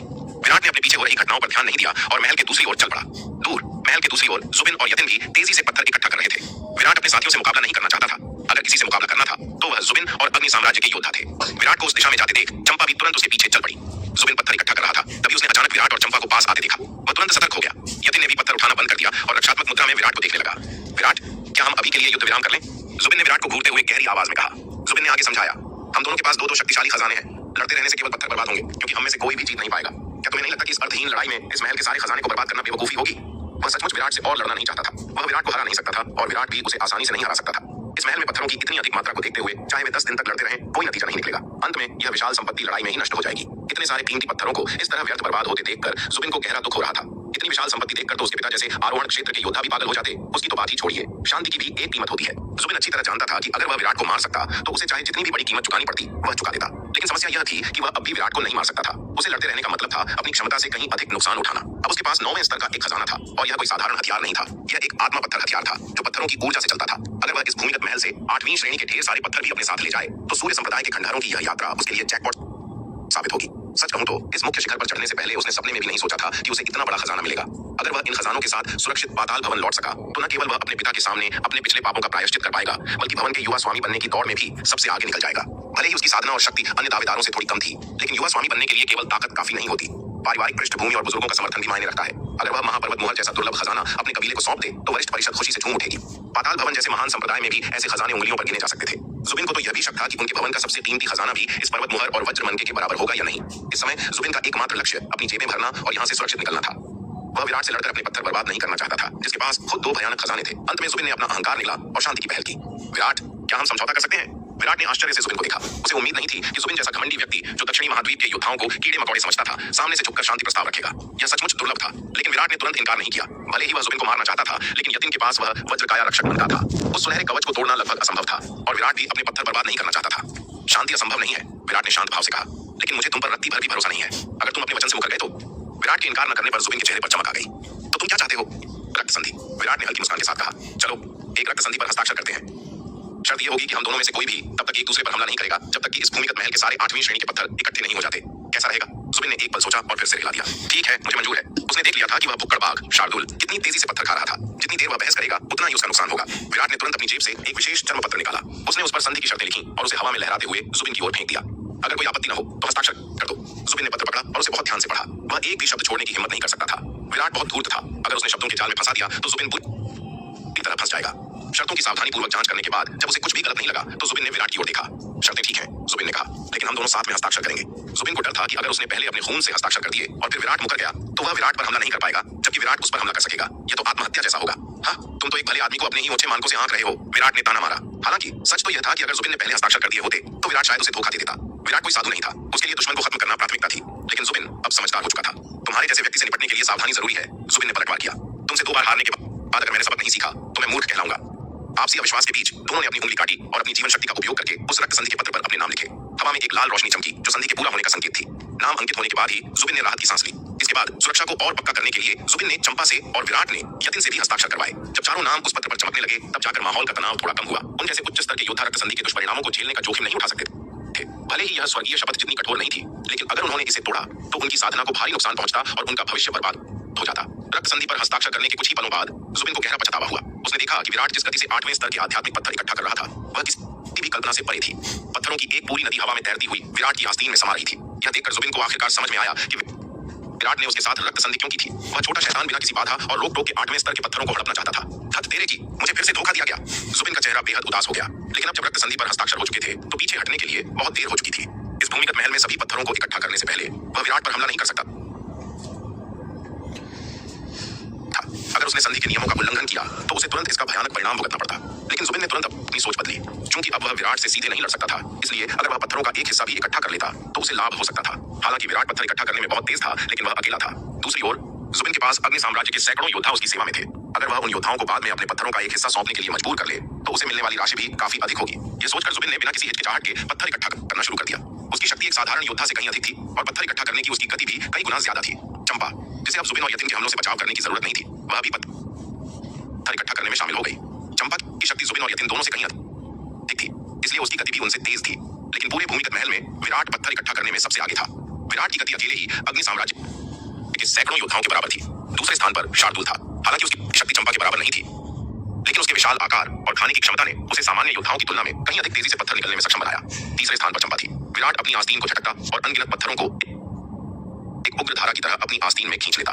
ऐसा इसलिए नहीं था कि विराट की अपनी शक्ति चंपा से अधिक थी, बल्कि इसलिए था क्योंकि वह पत्थरों को अपनी शक्ति से नहीं बल्कि अनंत परम मीनार की शक्ति से इकट्ठा कर रहा था। विराट ने मीनार को अपनी आस्तीन में छिपा लिया था और इसकी तीव्र अवशोषण शक्ति के कारण पत्थर अपने आप खींचे चले आ रहे थे। विराट मीनार के अस्तित्व को दुनिया के सामने नहीं लाना चाहता था, इसलिए उसने संयम बरता। यदि वह लापरवाही से मीनार की शक्ति को 10 या 100 गुना बढ़ा देता तो इन पत्थरों को सोखने की गति भी उतनी ही बढ़ जाती। उस स्थिति में दिव्य पवन महल के शिष्यों और अग्नि साम्राज्य के योद्धाओं को शायद एक पत्थर भी नहीं मिलता, क्योंकि वे सभी मीनार में समा जाते। लेकिन मीनार अत्यंत महत्वपूर्ण थी और इतने सारे लोगों के सामने विराट ने इसके अस्तित्व को छिपाए रखना ही बेहतर समझा, भले ही उसे कम पत्थर मिले। मीनार की तीव्र शक्ति के तहत वह एक ही सांस में लाखों पत्थर खींच रही थी। महज कुछ ही पलों में अनंत परम मीनार के दूसरे स्तर पर 23वां तारा जगमगा उठा। 23वां तारा जगमगाने के लिए लगभग 14 अरब 8वें स्तर के पत्थरों की आवश्यकता थी। अतीत में विराट के लिए इतनी बड़ी मात्रा में पत्थर प्राप्त करना एक सपना था, लेकिन यहाँ उसने इसे कुछ ही सांसों में इकट्ठा कर लिया। 23वां तारा जगमगाने के साथ मीनार के दूसरे स्तर पर तारों की रोशनी और ऊर्जा फिर से दोगुनी हो गई। प्राचीन ईडन महाद्वीप में प्रवेश करने का मौका बढ़कर प्रतिदिन 4 बार हो गया। वहां रहने का समय भी 32 दिनों से बढ़कर 64 दिन हो गया। 23वां तारा पूरी तरह जगमगाने के बाद विराट को इससे एक और विरासत प्राप्त हुई। इस बार की विरासत ताबीज और व्यूह रचनाओं के मार्ग से संबंधित थी। 23वें तारे को प्रकाशित करने के बाद मीनार ने शेष तारों को प्रकाशित करने के लिए पत्थरों का उपयोग नहीं किया। इसके बजाय उसने उन्हें मीनार के भीतर ही जमा करना शुरू कर दिया। इसके 2 कारण थे। पहला, प्रत्येक प्रकाशित तारा विराट को एक शक्तिशाली विरासत और ज्ञान देता था। थोड़े समय में बहुत सारे तारों को प्रकाशित करने से उसका दिमाग सूचनाओं की बाढ़ से भर जाता, जिससे उसका मस्तिष्क फट सकता था। यद्यपि विराट की आत्मा शक्तिशाली थी, फिर भी वह ज्ञान के इतने बड़े प्रवाह को एक साथ सहन नहीं कर सकती। दूसरा, विराट को सूर्य संप्रदाय के खंडहरों में कई अज्ञात खतरों का सामना करना था। आने वाले खतरों से निपटने के लिए उसके पास पत्थरों का भंडार होना आवश्यक था। एक बार जब विराट सुरक्षित रूप से निकल जाएगा तो वह शेष तारों को प्रकाशित करने के लिए पत्थरों को धीरे धीरे सोख सकता है। एक दिन बाद जबरदस्त मेहनत के फलस्वरूप भूमिगत महल में मौजूद लगभग 100 अरब 8वें स्तर के पत्थर लगभग पूरी तरह से गायब हो चुके थे। इन सैकड़ों अरब पत्थरों में से लगभग 1/3 विराट और शार्दुल के हाथ लग गए थे। इसका मतलब था कि विराट और शार्दुल ने लगभग 30 अरब 8वें स्तर के पत्थर एकत्र किए थे। 30 अरब 8वें स्तर के पत्थर, यह एक अकल्पनीय संपत्ति थी। यहाँ तक कि आरोहण क्षेत्र का एक शक्तिशाली साधक भी इतनी विशाल मात्रा से ईर्ष्या करता। अगर इसे 7वें स्तर के पत्थरों में बदला जाए तो यह संख्या 300 खरब हो जाती है। ऐसी संख्या किसी को भी खुशी से पागल करने के लिए काफी है। जुबिन ने सभी पत्थरों के खत्म होने का इंतजार नहीं किया। हालांकि भूमिगत महल में अभी भी लगभग 40-50 करोड़ पत्थर बचे थे, लेकिन उसने अपने आदमियों को साथ लिया और वहां से भाग निकला। वह जानता था कि अगर उसने आखिरी पत्थर उठने तक का इंतजार किया तो रक्त संधि खत्म हो जाएगी, और उस समय इस बात की कोई गारंटी नहीं थी कि विराट उस पर हमला नहीं करेगा। जान बचाना दौलत से ज्यादा जरूरी था। यद्यपि उन्होंने स्वयं लगभग 1/3 8वीं श्रेणी के आध्यात्मिक पत्थर एकत्र किए, लेकिन विराट और दिव्य पवन महल ने मिलकर भूमिगत महल से 2/3 पत्थर एकत्र कर लिए थे। तर्कसंगत रूप से विराट इतना पागल नहीं होगा कि जुबिन को मारने के लिए इतनी बड़ी मात्रा में पत्थरों का उपयोग करने का जोखिम उठाए। आखिर 30 अरब 8वीं श्रेणी के पत्थर एक साधारण आरोहण क्षेत्र के विशेषज्ञ का जीवन खरीदने के लिए पर्याप्त है, लेकिन विराट को सामान्य ज्ञान से नहीं आंका जा सकता। कौन जानता है कि वह कब पागल हो जाए। उसके पास इस समय बहुत धन है और उसका जीवन अत्यंत मूल्यवान है, इसलिए वह ऐसा जोखिम नहीं लेना चाहता। विराट ने जुबिन और अन्य लोगों को जल्दी से जाते हुए देखा और तुरंत तिरस्कार से अपने होंठ सिकोड़ लिए। वे क्या सोच रहे हैं? 30 अरब पत्थरों का उपयोग एक अनिश्चित परिणाम पर जुआ खेलने के लिए? क्या वे वास्तव में सोचते हैं कि मैं मूर्ख हूँ? जुबिन और यतिन के पास वे तो शक्तिशाली खजाने थे। उन्हें मारने के लिए पहले उनके सारे आध्यात्मिक पत्थर खत्म करने होंगे, लेकिन वे दोनों बेवकूफ नहीं थे। ये जानते हुए कि उनके पास ज्यादा पत्थर नहीं बचे हैं, क्या वे मरने के बजाय भाग नहीं जाते? अगर विराट 30 अरब 8वें दर्जे के पत्थर खर्च करके जुबिन और यतिन को मार सकता तो वह कोशिश करने को तैयार था। आखिर अगर वह उन्हें मार देता तो उनके पास मौजूद दोनों खजाने उसके हो जाते। विराट को यकीन था कि उन दोनों खजानों का मूल्य 30 अरब 7वें दर्जे के पत्थरों से कहीं अधिक था। लेकिन मुख्य बात यह थी कि अगर वह उन पर हमला करता तो सबसे अधिक संभावना यही थी कि वह भारी मात्रा में पत्थर बर्बाद कर देता और फिर भी उन्हें भागने देता, जो एक बहुत बड़ा नुकसान होता। अगर जुबिन अकेला होता तो विराट बिना किसी झिझक के हमला कर देता, क्योंकि उनके न मारे जाने का मुख्य कारण यतिन के हाथ में मौजूद वह वज्रकाय रक्षक मन का था। उस सुनहरे मन की रक्षात्मक शक्ति बहुत अधिक थी। जुबिन की महापर्वत मुहर अकेले नवनाग दिव्य अग्निढाल के हमले का सामना नहीं कर सकती थी। विराट ने उनका पीछा नहीं किया, बल्कि भूमिगत महल में पत्थर इकट्ठा करना जारी रखा। भूमिगत महल से बाहर निकलने के बाद जुबिन ने अग्नि साम्राज्य के योद्धाओं पर एक नजर डाली और उदासीनता से कहा, महोदय, अपने 8वें दर्जे के आध्यात्मिक पत्थरों का आधा हिस्सा सौंप दीजिए। जुबिन के बोलते ही शंभुनाथ और भीष्म ने तुरंत अपने द्वारा एकत्र किए गए पत्थरों का आधा हिस्सा सौंप दिया। सूर्य संप्रदाय के खंडहरों के मुख्य शिखर पर उनकी शक्ति वास्तव में कमजोर थी और यदि उन्हें जीवित रहना था तो वे केवल जुबिन पर ही निर्भर थे। दोनों को इतना समझदार देखकर जुबिन ने संतुष्टि से सिर हिलाया।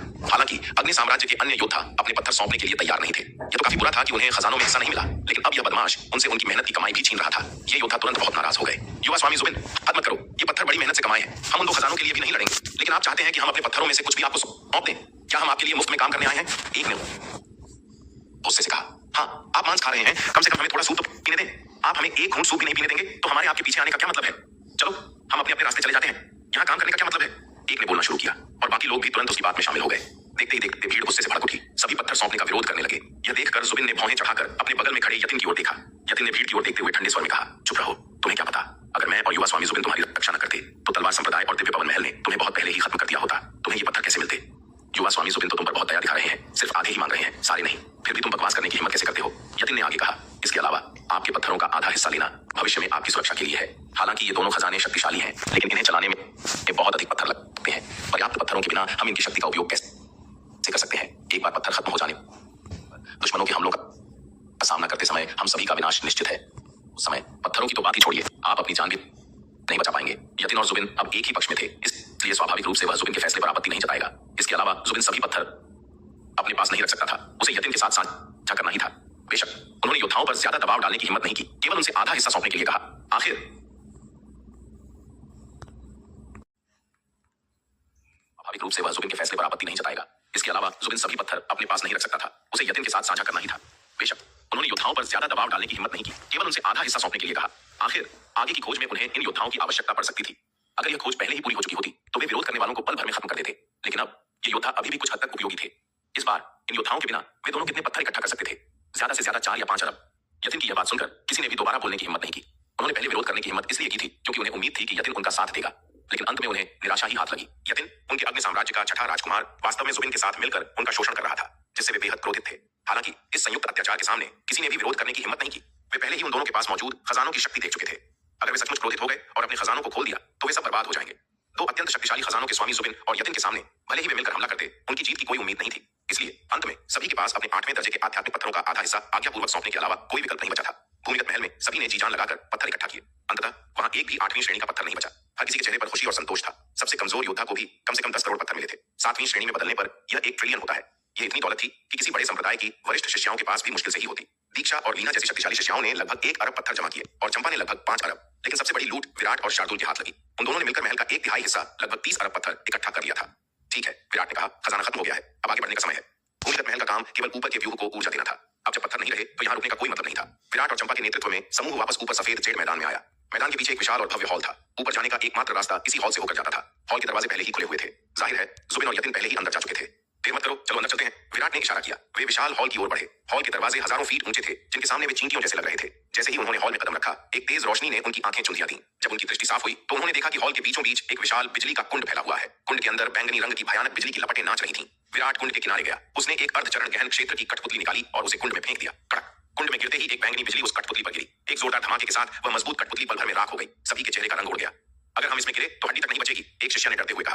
विराट भी थोड़ा हैरान था। यह कठपुतली काफी मजबूत थी, फिर भी एक झटके में खत्म हो गई। विराट ने तुरंत स्थिति का विश्लेषण किया। यह बिजली का कुंड किसी प्राचीन और घातक व्यूह का हिस्सा था। हालांकि व्यूह अब क्षतिग्रस्त था और अपनी असली शक्ति का केवल एक छोटा सा अंश ही बचा था, लेकिन वह अंश भी उनके लिए बहुत खतरनाक था। विराट ने फिर से कोशिश की। इस बार उसने निम्न गहन क्षेत्र की एक अधिक शक्तिशाली कठपुतली निकाली जो प्राचीन आभा से मजबूत की गई थी। उसने कठपुतली को कुंड में फेंका। कड़क! Boom boom! बैंगनी बिजली उस पर भी गिरी, लेकिन कठपुतली तुरंत राख नहीं हुई। वह कुछ देर तक बिजली के झटकों को झेलती रही। पूरा कुंड जैसे क्रोधित हो गया और उस पर बिजली की बरसात कर दी। अंततः एक अगरबत्ती जलने के समय के बाद वह कठपुतली भी चूर चूर होकर बिखर गई। यह देखकर शिष्याओं का दिल बैठ गया। अगर इतनी शक्तिशाली कठपुतली भी नहीं बच सकी तो हम कैसे पार करेंगे? क्या हमें यहीं रुकना होगा? सामने इतना बड़ा खजाना है और हम बस देखते रह जाएंगे? सबकी आंखों में निराशा और गुस्सा था। उन्हें अभी अभी 9वें स्तर के खजाने और अरबों पत्थर मिले थे। वे जानते थे कि आगे और भी बड़े खजाने छिपे हैं, लेकिन यह बिजली का कुंड एक मौत की दीवार बनकर खड़ा था। तभी विराट ने अपने शरीर के अंदर एक हलचल महसूस की। उसका वज्रभक्षी मन का, जो अब तक शांत था, अचानक बेचैन हो उठा। ऐसा लग रहा था जैसे वह उस बैंगनी बिजली को खाने के लिए तड़प रहा हो। विराट ने अपने शरीर के अंदर मौजूद वज्रभक्षी मनके की प्यास को महसूस किया। उसका हृदय बेचैन हो उठा। यह मनका लंबे समय से किसी उच्च गुणवत्ता वाली बिजली के लिए तरस रहा था। यद्यपि प्राचीन ऊर्जा को सोखकर यह धीरे धीरे मजबूत हो रहा था, लेकिन इसे अपने अगले स्तर पर पहुंचने के लिए असली और शक्तिशाली बिजली की आवश्यकता थी। और यह वज्रकुंड उसके लिए किसी शाही दावत से कम नहीं था। अगर यह मनका इस कुंड की सारी बैंगनी बिजली को सोख ले तो विराट की शक्ति कई गुना बढ़ जाएगी। लेकिन समस्या यह थी कि कुंड की शक्ति बहुत भयानक थी। विराट ने अभी अपनी आंखों से देखा था कि कैसे एक शक्तिशाली कठपुतली वहां गिरते ही राख हो गई। विराट का शरीर भले ही मजबूत था और उसके पास 8वें स्तर के हथियार थे, फिर भी उसे संदेह था कि क्या वह इस कुंड की मार झेल पाएगा। विराट अभी सोच ही रहा था कि उसके शरीर के अंदर मौजूद मन का बेकाबू होने लगा। उसे विराट की हिचकिचाहट पसंद नहीं आई। अचानक विराट के शरीर से बैंगनी रंग की बिजली की लपटें निकलने लगी। यह मन के का विद्रोह था। जैसे ही ये लपटें बाहर आईं, सामने मौजूद वज्रकुंड ने तुरंत प्रतिक्रिया दी, मानो उसे चुनौती दी गई हो। एक जोरदार धमाके के साथ कुंड से एक मोटी बैंगनी बिजली निकली और सीधे विराट पर आ गिरी। कड़क। हमला इतना अचानक हुआ कि विराट को संभलने का मौका भी नहीं मिला। बिजली के उस भयानक झटके से उसका पूरा शरीर कांप उठा और वह धुएं से काला पड़ गया। हद तेरे की! विराट ने मन ही मन शाप दिया, यह मन का मुझे मरवा कर ही दम लेगा क्या? लेकिन हैरानी की बात यह थी कि मनके ने विराट की परवाह किए बिना उस आक्रमणकारी बिजली को तेजी से सोखना शुरू कर दिया। उसका व्यवहार किसी भूखे राक्षस जैसा था जो सदियों बाद भोजन देख रहा हो। धुआं छटने के बाद विराट थोड़ा अस्त व्यस्त लग रहा था, लेकिन उसे कोई गंभीर चोट नहीं आई थी। उसका शरीर स्वाभाविक रूप से मजबूत था। उसने कवच पहना हुआ था और सबसे बड़ी बात, ज्यादातर बिजली मनके ने पी ली थी। लेकिन चंपा, जिसे अंदर की बात नहीं पता थी, वह घबरा गई। युवा स्वामी, क्या आप ठीक हैं? वह दौड़कर विराट के पास आई और उसके जलते हुए कपड़ों को झाड़ने लगी। उसे लगा कि विराट गंभीर रूप से घायल हो गया है। चंपा, चिंता मत करो, मैं बिल्कुल ठीक हूँ, विराट ने उसके सिर पर हाथ रखकर मुस्कुराते हुए कहा। चंपा ने विराट को सही सलामत देखकर राहत की सांस ली। फिर उसने विराट को ऐसे देखा जैसे वह कोई देवता हो। युवा स्वामी, आप कमाल हैं, इतनी भयानक बिजली भी आपका कुछ नहीं बिगाड़ सकी। उसकी आंखों में अंधभक्ति देखकर पास खड़ी दीक्षा ने अपनी आंखें घुमा ली। युवा स्वामी, दीक्षा ने छिड़कर कहा, क्या यह सब जरूरी है? आप हमारे महल के सम्मानित अतिथि हैं, थोड़ा तो अपनी छवि का ध्यान रखें, यह नाटक शोभा नहीं देता। अभी उनकी बात चली रही थी कि एक और जोरदार गर्जना हुई। कड़क। कुंड से बिजली का एक और झटका निकला और विराट को लगा। विराट का शरीर फिर से झंझना उठा। विराट, नलिनी ने अपनी भौहें चढ़ाते हुए पूछा, तुमने ऐसा कौन सा पाप किया है? यहाँ इतने लोग खड़े हैं, लेकिन यह कुंड सिर्फ तुम्हें ही क्यों निशाना बना रहा है? नलिनी की बात सुनकर सब लोग विराट को अजीब नजरों से देखने लगे। वाकई पहली बार बिजली गिरना एक संयोग हो सकता था, लेकिन दूसरी बार, क्या सच में विराट ने कोई ऐसा बुरा काम किया है कि प्रकृति भी उसे सजा दे रही है? विराट को गुस्सा आ गया। अज्ञानी लड़की, तुझे क्या पता? वह अभी समझाने ही वाला था कि यह उसके अंदर का मन का है, तभी कड़क, तीसरी बार बिजली गिरी। विराट का पूरा शरीर किसी सूखे पत्ते की तरह हिल गया। उसकी बात मुंह में ही रह गई। अब तो भीड़ की निगाहें और भी ज्यादा शक्की हो गई थी। लगातार 3 बार, यह संयोग नहीं हो सकता, यह जरूर किसी पाप की सजा है। विराट उन सबकी मूर्खतापूर्ण नजरें देखकर झल्ला गया। हटो मेरे रास्ते से, मेरे काम में टांग मत अड़ाओ। विराट समझ गया था कि यह बिजली उसे मार नहीं रही, बल्कि उसके मनके को भोजन दे रही है। चूंकि किनारे पर खड़े रहने से भी बिजली गिर रही थी, तो फिर डरना कैसा? उसने तुरंत अपना सबसे मजबूत 8वें स्तर का कवच निकाला और उसे पहन लिया। फिर बिना किसी चेतावनी के विराट ने छलांग लगा दी। वह सीधे उस उबलते हुए मौत से भरे वज्रकुंड के बीचों बीच कूद गया। जुबिन ने डरते हुए सोचा, अगर अब उसे इस सेना के पूरे बल से हमले का सामना करना पड़े, तो वह बिना किसी जीवन रक्षक खजाने के एक पल भी नहीं टिक पाएगा। तुम लोगों में वाकई कुछ बात है, मैंने तुम्हें कम आंकने की गलती की।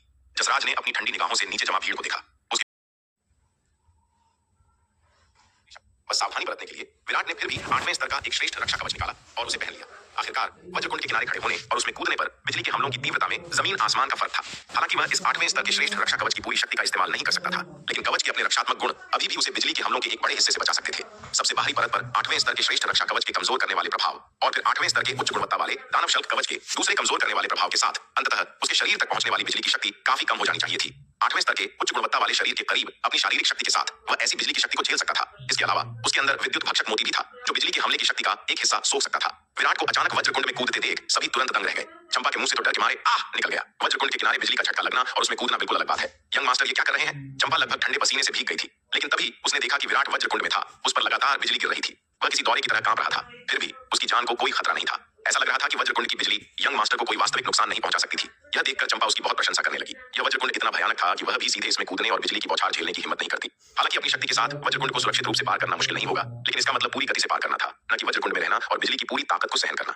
अगर वह विराट की तरह सीधे वज्रकुंड में कूदती और अनगिनत बैंगनी बिजली के बोल्टों की निरंतर बौछार प्राप्त करती, तो वह भी इसे सहन नहीं कर पाती। विराट को वज्रकुंड में अनगिनत बैंगनी बिजली के बोल्टों में नहाते हुए एक देवता की तरह दिखते हुए दामिनी मन ही मन हैरान थी। इस देहाती में सच में कुछ हुनर था। इतनी शक्तिशाली बिजली उसे जरा सा भी नुकसान नहीं पहुंचा सकती थी। इसके अलावा क्या इस देहाती के पास पौराणिक विद्युत भक्षक मोती है?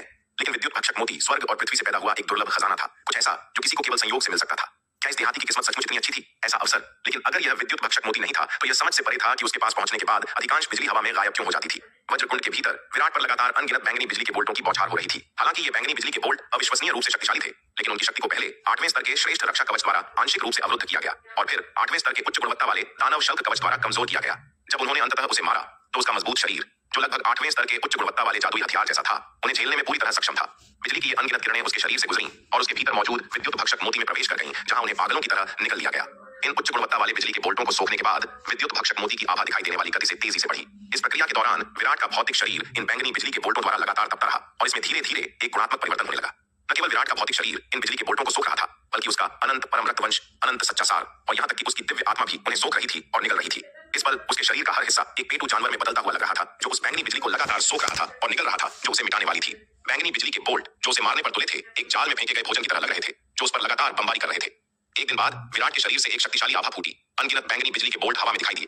बिजली सोखने के एक दिन बाद विद्युत भक्षक मोती भारी मात्रा में बिजली निकलने के बाद आखिरकार 7वें स्तर के शिखर से 8वें स्तर पर पहुंच गया। 8वें स्तर के विद्युत भक्षक मोती में पूर्ण गुणात्मक परिवर्तन हुआ। इसकी आभा तुरंत और भी हिंसक हो गई। 8वें स्तर पर पहुंचने के बाद विद्युत भक्षक मोती ने और भी तेज गति से बैंगनी बिजली को सोखा। इसके अलावा यह अब उस गति से संतुष्ट नहीं था जिस पर बैंगनी बिजली विराट से टकरा रही थी। इसके बजाय इसने सक्रिय रूप से एक जबरदस्त निकलने वाली शक्ति का उत्सर्जन किया और वज्रकुंड से अनगिनत बिजली के बोल्टों को पागलों की तरह सोखने लगा। Boom boom boom. पूरे वज्रकुंड की बिजली पागल हो गई थी जो अविश्वसनीय घनत्व के साथ विराट पर बमबारी कर रही थी। यह देखकर विराट तुरंत चौंक गया और मन ही मन कोसने लगा, लानत है, यह विद्युत भक्षक मोती पागल है। सौभाग्य से एक दिन की तपस्या के बाद उसकी शारीरिक शक्ति काफी बढ़ गई थी, अन्यथा अचानक और हिंसक बमबारी उसके शरीर के झेलने के लिए पर्याप्त नहीं होती। वज्रकुंड के बाहर की भीड़ यह देखकर चौंक गई कि पूरा कुंड अचानक और भी अधिक उन्मादी हो गया है।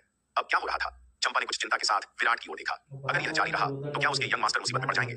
एक और दिन बीत गया और विराट से एक और शक्तिशाली आभा फूटी। पूरे 2 दिनों की तपस्या के बाद उसके शरीर ने बिजली सूख ली थी। उसका सत्य योद्धा दिव्य शरीर जो पहले से ही 6ठे स्तर की महारत की बाधा तक पहुंच गया था, वास्तव में टूट गया और 7वें स्तर की लघु महारत तक पहुंच गया। इस समय विराट की शारीरिक शक्ति 8वें स्तर के उच्च गुणवत्ता वाले जादुई हथियार के बराबर थी। उसकी रक्षात्मक शक्ति अकल्पनीय रूप से मजबूत थी। अब बिना किसी रक्षात्मक जादुई हथियार के भी महागहन रैंक से नीचे के कुछ ही योद्धा विराट को नुकसान पहुंचा सकते थे। बेशक इसमें चंपा जैसी मार्शल आर्ट प्रतिभाएं शामिल नहीं है जिनकी युद्ध शक्ति अत्यंत दुर्जेय है। चंपा की युद्ध शक्ति को साधारण आधा कदम महागहन रैंक के योद्धाओं द्वारा नहीं मापा जा सकता। 2 दिनों तक निकलने के बाद पूरे वज्रकुंड की आधी बिजली खत्म हो चुकी थी। इस बैंगनी बिजली का अधिकांश हिस्सा विद्युत भक्षक मोती द्वारा निकल लिया गया था। उसके बाद अनंत परम रक्तवंश द्वारा। अनंत परम रक्तवंश अत्यंत दबंग है। चाहे प्राचीन आभा को सोखना हो या अन्य बाहरी वस्तुओं को निगलना हो, यह हमेशा कम से कम आधा हिस्सा लेता है। यह केवल इसलिए है क्योंकि विद्युत भक्षक मोती स्वाभाविक रूप से बिजली को निगलने में माहिर है कि वह शेर का हिस्सा लेने में सक्षम था, अन्यथा वह इस प्रक्रिया के दौरान अनंत परम रक्तवंश से प्रतिस्पर्धा करने में सक्षम नहीं हो सकता था। विद्युत भक्षक मोती और अनंत परम रक्तवंश ने मिलकर कम से कम 70% बिजली ली। शेष 30% विराट के भौतिक शरीर, सच्चे सार और दिव्य आत्मा के बीच समान रूप से विभाजित थी। तपस्या करने और बड़ी मात्रा में बैंगनी बिजली सोखने के बाद उसका भौतिक शरीर सत्य योद्धा दिव्य शरीर के 7वें स्तर तक टूट गया। इतनी बैंगनी बिजली सोखने के बाद उसके सच्चे सार ने भी विराट की साधना को बहुत बढ़ा दिया। सूर्योदय संप्रदाय के खंडहरों में इस परीक्षण से पहले विराट ने बस दिव्य पवन रैंक में प्रवेश किया था, लेकिन अब न केवल उसकी शुरुआती दिव्य पवन रैंक की स्थिति काफी स्थिर हो गई थी, बल्कि उसकी साधना भी शुरुआती दिव्य पवन रैंक के शिखर के करीब पहुंच रही थी। इसके अलावा विराट की दिव्य आत्मा इतनी बैंगनी बिजली सोखने के बाद बहुत मजबूत हो गई थी। इस समय उसकी दिव्य आत्मा की शक्ति आधा कदम महागहन रैंक के योद्धा के बराबर थी। इसके अलावा बैंगनी बिजली के तपने के प्रभाव के कारण उसकी दिव्य आत्मा न केवल ताकत में काफी बढ़ गई बल्कि और भी सघन हो गई। बैंगनी बिजली की लकीरें अब उसकी दिव्य आत्मा की सतह के चारों ओर घूम रही थीं। पलक झपकते ही एक और दिन बीत गया और पूरे वज्रकुंड की बिजली आखिरकार पूरी तरह से विराट द्वारा निकल ली गई। इस पल उसके शरीर के भीतर विद्युत भक्षक मोती वास्तव में 8वें स्तर के शिखर तक बढ़ गया था, जिसमें अकल्पनीय हिंसक ऊर्जा थी। खुद विराट को भी इसे देखकर रीढ़ में सिहरन महसूस हुई। यदि विद्युत भक्षक मोती के भीतर की ऊर्जा अचानक फट जाती तो भले ही वह पहले से ही सत्य योद्धा दिव्य शरीर के 7वें स्तर तक टूट चुका था और उसकी शारीरिक शक्ति 8वें स्तर के उच्च श्रेणी के जादुई हथियार के बराबर थी, वह निश्चित रूप से राख में बदल जाता। विराट ने अपने शरीर के भीतर विद्युत भक्षक मोती को छूने की हिम्मत नहीं की, इस डर से कि वह गलती से हिंसक बिजली को ट्रिगर कर सकता है और टुकड़े टुकड़े हो सकता है। अपने भीतर विद्युत भक्षक मोती की वर्तमान स्थिति को देखते हुए उसने अल्पावधि में इसकी ऊर्जा का उपयोग करने की हिम्मत नहीं की। उसे शायद तब तक इंतजार करना होगा जब तक कि वह धीरे धीरे इस ऊर्जा से परिचित न हो जाए और विद्युत भक्षक मोती की हिंसक स्थिति धीरे धीरे स्थिर न हो जाए, इससे पहले कि वह इसका फिर से उपयोग कर सके। सीधे शब्दों में कहें तो विद्युत भक्षक मोती इस समय थोड़ा ओवरलोड था और शायद उसे खुद अपनी बढ़ती शक्ति को नियंत्रित करना मुश्किल हो रहा था। यंग मास्टर, क्या आप ठीक हैं? विराट के झुलसे हुए शरीर को देखकर चंपा दौड़कर आई और चिंता से पूछा, पगली लड़की, मुझे क्या हो सकता है? यंग मास्टर बिल्कुल ठीक है। विराट ने अपनी आंखें खोली, हाथ बढ़ाया और उसके बालों को सहलाया, मुस्कुराते हुए बोला, लेकिन उसके स्पर्श ने स्थिति को और खराब कर दिया। बिजली की एक शक्तिशाली लहर ने तुरंत चंपा के बालों को विद्युतीकृत कर दिया, 100, जिससे वे एक उलझे हुए घोंसले में बदल गए। उसकी खुली आंखों में अनगिनत बिजली की किरणें टिमटिमा रही थीं और बुझ रही थीं, जिससे वह काफी डरावना लग रहा था। चंपा की वर्तमान स्थिति को देखकर विराट ने अजीब तरह से अपना हाथ वापस खींच लिया। उसके भीतर की बिजली की शक्ति पूरी तरह से कम नहीं हुई थी और जब उसने किसी भी चीज को छुआ तो उसने अनजाने में खुद को रिहा कर दिया। सदमे से चंपा कांप उठी। उसने जल्दी से एक दर्पण उठाया और अपना प्रतिबिंब देखा। उसके बाल अस्त व्यस्त थे। अपने बालों को ठीक करने के लिए एक तरफ भागने से पहले उसने विराट को एक नाराजगी भरी नजर दी। विराट ने अपने झुलसे हुए शरीर को देखा जो कोयले के एक टुकड़े जैसा लग रहा था और तुरंत अनंत स्वर्गीय सम्राट तकनीक को सक्रिय किया। अपने पूरे शरीर में अनंत सच्चा सार का संचार किया। जल्द ही उसकी त्वचा छिल गई, जिससे नई जेड जैसी सफेद त्वचा सामने आई। बिजली से तपने के बाद उसकी त्वचा और भी सफेद और चमकदार दिखाई दी। वह और भी सुंदर और तेज तर्रार लग रहा था। यहाँ तक कि दामिनी, जिसने पहले उसे नीची नजर से देखा था, को यह स्वीकार करना पड़ा कि वह वास्तव में काफी अच्छा दिखता था। कोई आश्चर्य नहीं कि उसने यंग पैलेस मास्टर को मोहित कर लिया था। अपनी उपस्थिति को ठीक करने के बाद चंपा विराट के पास लौट आई और समूह ने हॉल में गहराई तक अपनी यात्रा जारी रखी। वज्रकुंड की सारी बिजली विराट द्वारा सोख ली गई थी और निगल ली गई थी, इसलिए अब यह उनकी प्रगति में बाधा नहीं बन सकती थी। हॉल विशाल था। वे पूरी एक अगरबत्ती जलने जितना समय चले और अभी भी इसके अंत तक नहीं पहुंचे थे। जैसे ही समूह ने अपनी यात्रा जारी रखी, आगे आग की एक लपट धीरे धीरे दिखाई दी। बारीकी से निरीक्षण करने पर उन्होंने अपने रास्ते को अवरुद्ध करते हुए आग का एक समुद्र पाया। लपटें भयंकर रूप से दहाड़ रही थीं। उनकी शक्ति उस वज्रकुंड से कम नहीं थी जिसका उन्होंने पहले सामना किया था। इससे पहले कि विराट अपनी कठपुतली के साथ आग की ताकत का परीक्षण कर पाता, एक खुशी की चीख गूंज उठी। नीलिमा, जो उसके कंधे पर बैठी थी, नीचे कूदी और नरक जैसी आग की ओर गोता लगा दिया। इस मुख्य शिखर पर उड़ने में असमर्थ नीलिमा की कूदने और भुलकने की हरकतें काफी हास्यप्रद लग रही थीं। यही कारण था कि नीलिमा ने चलने से इनकार कर दिया था और विराट के कंधे पर बैठने की जिद की थी। उसके जैसे पक्षी आत्मा जानवर के लिए उड़ने में असमर्थता वास्तव में असहनीय थी। नीलिमा, तुम क्या कर रही हो? विराट नीलिमा की हरकतों से बेखबर आश्चर्य से चिल्लाया। उनके सामने आग का समुद्र पिछले वज्रकुंड से कम शक्तिशाली नहीं था। अगर वह छोटी बेवकूफ पक्षी इस तरह अंदर गई तो वह संभवतः जलकर राख हो जाएगी। हालांकि वह विराट की पुकार से बेखबर लग रही थी और सीधे आग में कूद गई। लपटों में प्रवेश करने के बाद नीलिमा एक विशाल नीले पक्षी में बदल गई। आरामदायक! आग में नहाते हुए नीलिमा ने संतोषपूर्वक पुकारा। वह लगातार अपने पंखों को संभाल रही थी। उग्र लपटें उनके बीच नाच रही थीं, फिर भी उसे जरा भी नुकसान पहुंचाने में असमर्थ थीं। यह छोटी बेवकूफ पक्षी वास्तव में आग के समुद्र की लपटों में नहा रही थी। यह देखकर विराट को अचानक याद आया कि यह छोटी बेवकूफ पक्षी नील फीनिक्स वंश की है जो स्वाभाविक रूप से आग की ओर आकर्षित होती है। आग के इस समुद्र में लपटों की शक्ति वास्तव में उसे नुकसान नहीं पहुंचा सकती थी। वास्तव में उसके लिए आग का यह समुद्र एक टॉनिक की तरह था। इस दृश्य को देखकर चंपा तुरंत ललचा गई। उसने महसूस किया कि उसके भीतर जागी फीनिक्स अग्नि में भी आग के इस समुद्र के लिए एक मजबूत तड़प थी। एक पल के विचार के बाद चंपा चमकी और आग के समुद्र में दौड़ पड़ी। यंग पैलेस मास्टर, दामिनी और अन्य ने यह देखकर आश्चर्य से कहा, लेकिन अगले ही पल उनकी चीखें अचानक रुक गईं। आग के समुद्र के दृश्य को देखकर वे हक्के बक्के रह गए। जैसे ही चंपा आग के समुद्र में दौड़ी, उसके शरीर से सुनहरी लौ की एक लपट अचानक निकली। जब यह सुनहरी लौ की लपट दिखाई दी तो उसके आसपास की लपटों ने तुरंत अधीनता की भावना दिखाई, जैसे प्रजा एक सम्राट को देख रही हो। मूल रूप से बेहद भयंकर लपटें तुरंत चंपा के चारों ओर अविश्वसनीय रूप से विनम्र हो गईं। हालांकि चंपा के शरीर से निकलने वाली सुनहरी लौ की लपट ने आसपास की लपटों के स्पष्ट समर्पण के बावजूद नरम होने का कोई संकेत नहीं दिया। उस छोटी सी सुनहरी लौ की लपट ने तुरंत एक शक्तिशाली आकर्षण फैलाया, जिससे आसपास की सभी लपटें उसकी ओर खींची चली आईं। एक बार सुनहरी लौ द्वारा आकर्षित होने के बाद इन लपटों को तुरंत निकल लिया गया। दामिनी और दिव्य फीनिक्स महल के अन्य शिष्य इस दृश्य से पूरी तरह से हैरान थे। एक जन्मजात फीनिक्स अग्नि, ये कैसे हो सकता है? यंग पैलेस मास्टर केवल आधा कदम महागहन रैंक पर थीं। वह एक जन्मजात फीनिक्स अग्नि कैसे जगा सकती थीं? और वह भी इतनी उच्च स्तरीय सुनहरी फीनिक्स अग्नि। दामिनी और दिव्य फीनिक्स महल के अन्य शिष्य सदमे और अविश्वास से भर गए। क्या यह नहीं कहा गया था कि केवल वे ही जो आरोहण रैंक या उससे ऊपर तक साधना करते हैं जन्मजात फीनिक्स अग्नि जगा सकते हैं? यंग पैलेस मास्टर के साथ क्या चल रहा था? कहा जाता था कि पैलेस मास्टर ने भी अभी तक जन्मजात फीनिक्स अग्नि नहीं जगाई थी, लेकिन यंग पैलेस मास्टर ने इसे जगा लिया था। क्या ऐसा हो सकता है कि यंग पैलेस मास्टर के शरीर पर सुनहरी लौ जन्मजात फीनिक्स अग्नि नहीं थी? लेकिन अगर यह उसकी जन्मजात फीनिक्स अग्नि नहीं थी तो यह क्या थी? दामिनी और दिव्य फीनिक्स महल के अन्य शिष्य तुरंत आश्चर्य और सदमे से भर गए। नीलिमा, जो इत्मीनान से लपटों के समुद्र में नहा रही थी, जब चंपा अंदर दौड़ी तो जम गई। हालांकि वह अब चंपा से उतनी नहीं डरती थी जितनी वह पहले थी, उसके साथ इतना समय बिताने के बाद, लेकिन उसके रक्तवंश के स्तर का दमन अभी भी उसे उसकी उपस्थिति में भारी दबाव महसूस कराता था।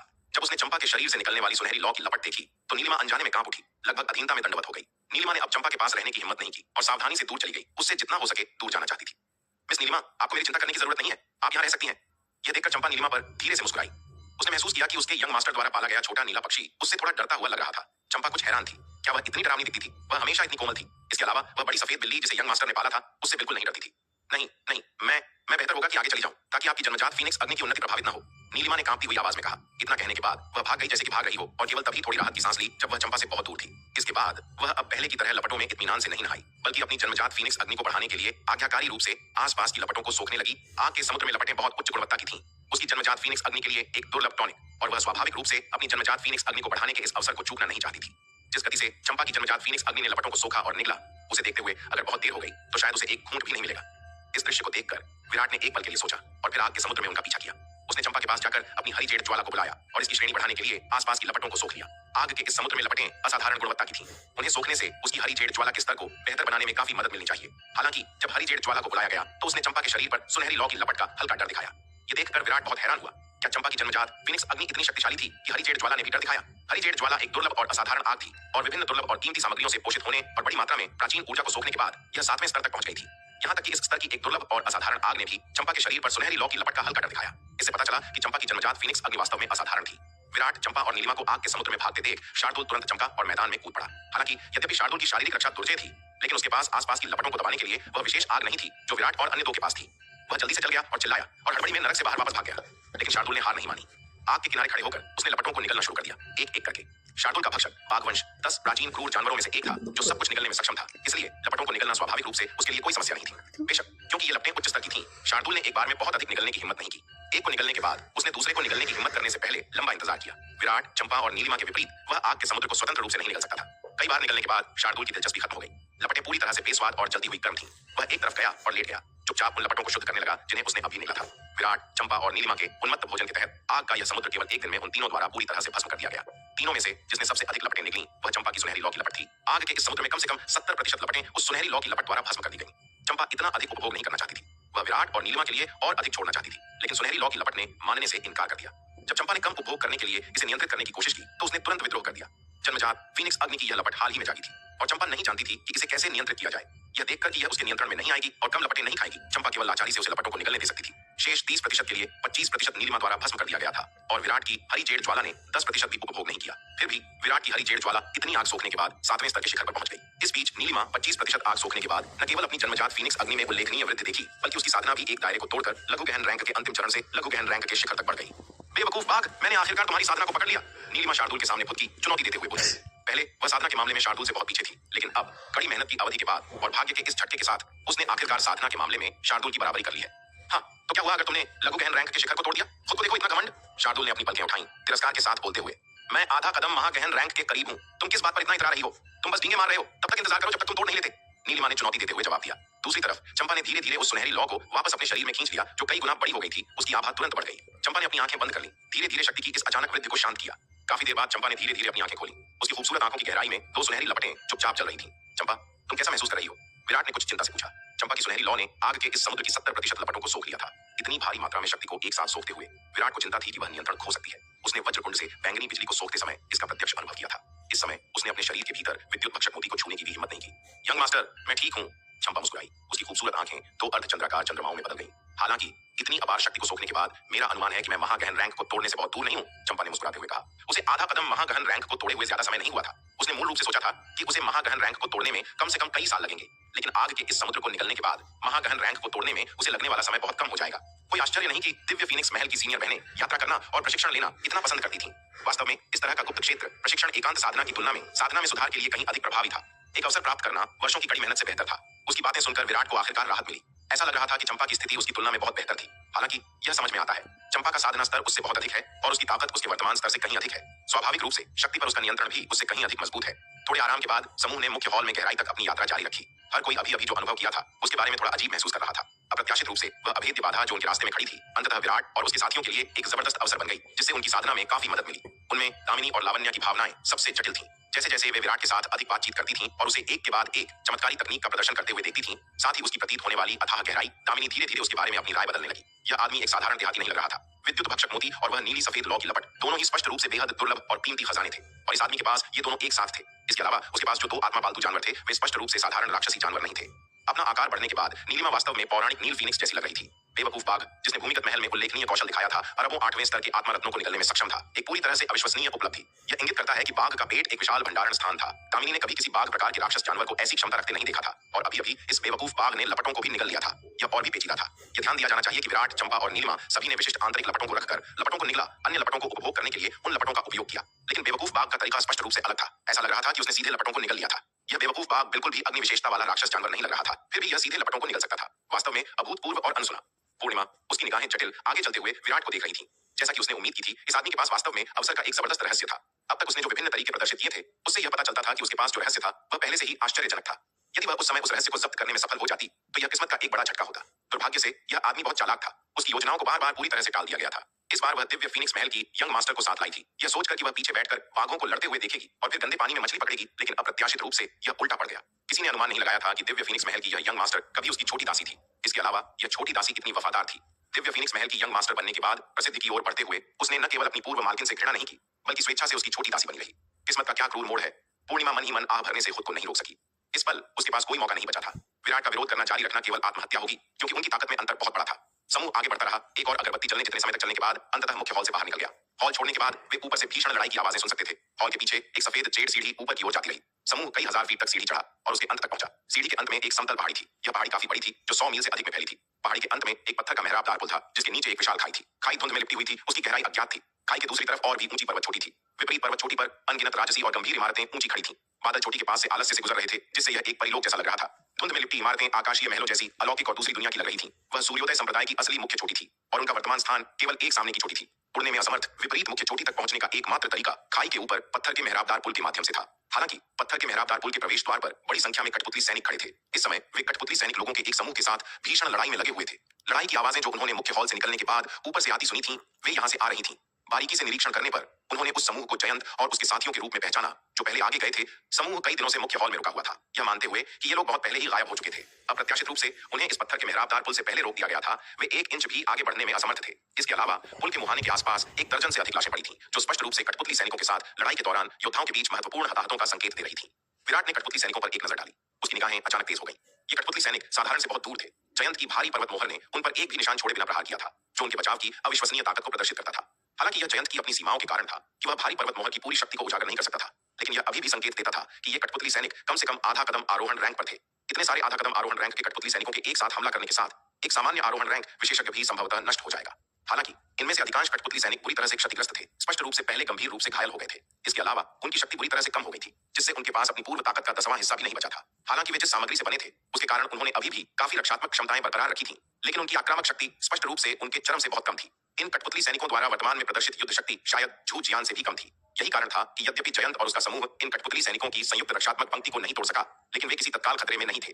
यशवंत के हाथ में सुनहरे मोती द्वारा संरक्षित वे एक अविश्वसनीय रूप से मजबूत कछुए के खोल की तरह थे और कठपुतली सैनिक उन्हें नुकसान नहीं पहुंचा सकते थे। जमीन पर एक दर्जन या उससे अधिक लाशें पड़ी होने का कारण शायद यह था कि जयंत और उसका समूह कठपुतली सैनिकों का ध्यान आकर्षित करने के लिए उनमें से कुछ का उपयोग करना चाहते थे, उन्हें लुभाने का प्रयास कर रहे थे ताकि वे पत्थर के मेहराबदार पुल को पार कर सकें, जिसके परिणाम स्वरूप ये योद्धा कठपुतली सैनिकों के हाथों मारे गए। जयंत का चेहरा गंभीर था। उसने हमला करते हुए कई दिन बिताए थे, काफी मात्रा में 8वें स्तर के आत्मा रत्न खर्च किए थे, फिर भी वह तोड़ नहीं सका।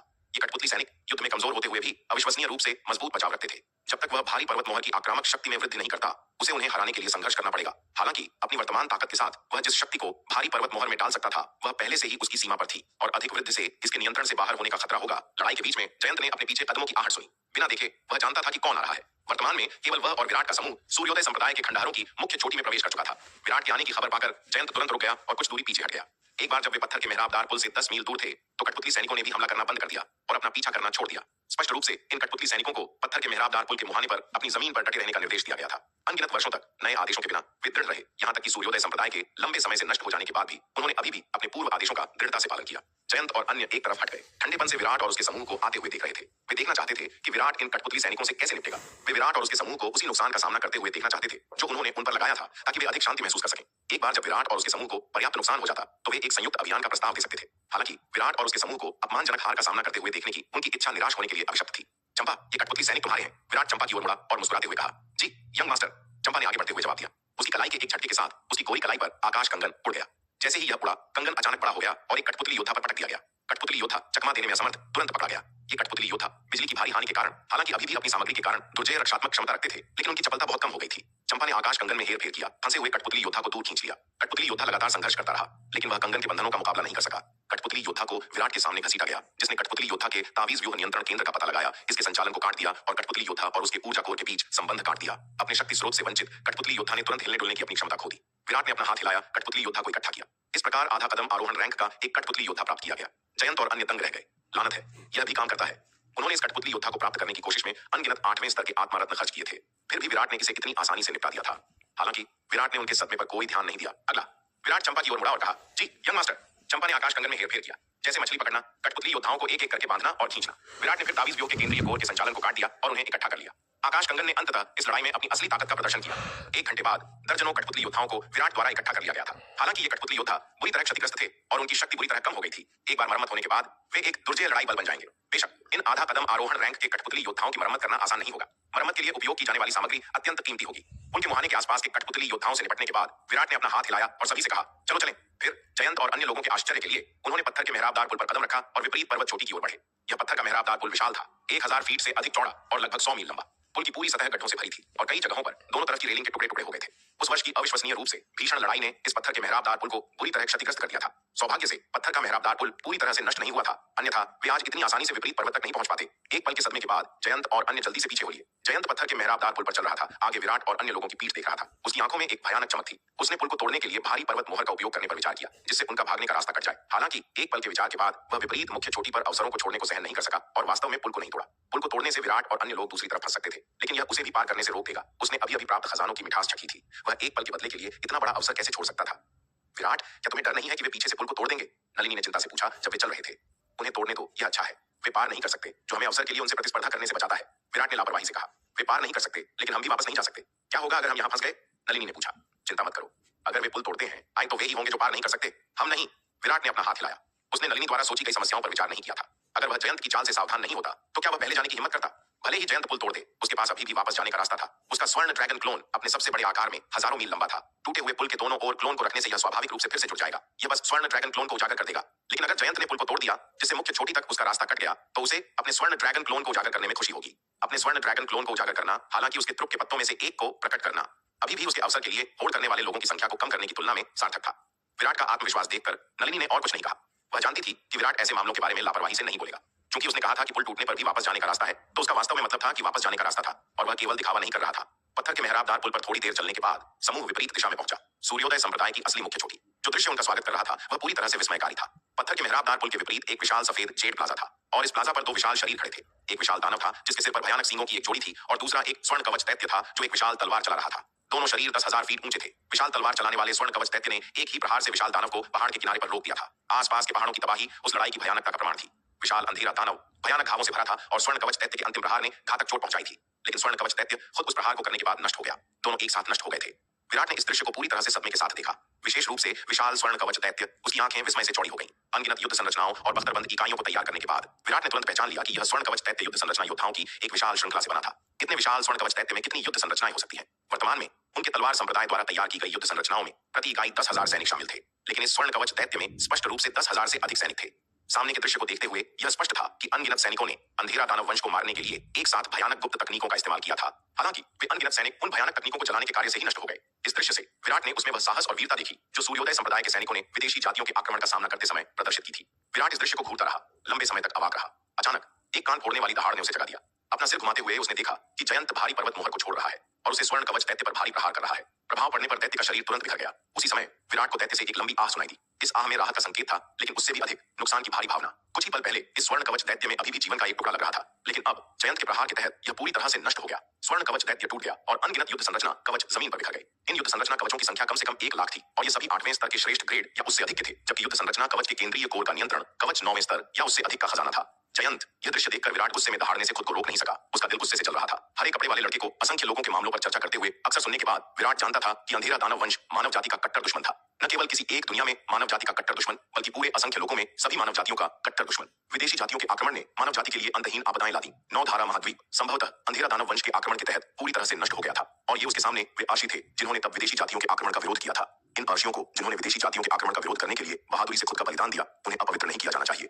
इसलिए जब विराट ने जयंत को भारी पर्वत मोहर को स्वर्ण कवच दैत्य की ओर तोड़ते हुए देखा तो उसके दिल में आग लग गई। अपने गुस्से में विराट ने नवनाग दिव्य अग्नि कवच निकाला। अपने हाथ एक साथ ताली बजाई और 9 विशाल धधकते अग्नि ड्रैगन कवच से बाहर उड़ गए। जयंत की ओर दौड़ पड़े। यह देखकर जयंत के चेहरे के भाव बदल गए। यशवंत जल्दी! जयंत तुरंत चिल्लाया। 4 खजानों में हर एक का अपना तोड़ है। उसकी भारी पर्वत मोहर विराट के नवनाग दिव्य अग्नि कवच का मुकाबला नहीं है, जबकि भारी पर्वत मोहर का सीधा हमला अविश्वसनीय रूप से शक्तिशाली है। यह बहुत भद्दा है, जिसमें नवनाग दिव्य अग्नि कवच की चपलता का अभाव है। उसकी भारी पर्वत मोहर केवल एक दिशा से हमला कर सकती है, जबकि नवनाग दिव्य अग्नि कवच 9 अग्नि ड्रैगन को नियंत्रित करता है, जो 9 अलग अलग दिशाओं से हमला कर सकते हैं। केवल यशवंत के पास मौजूद वज्र रक्षा दिव्य मोती ही नवनाग दिव्य अग्नि कवच का सामना कर सकता है।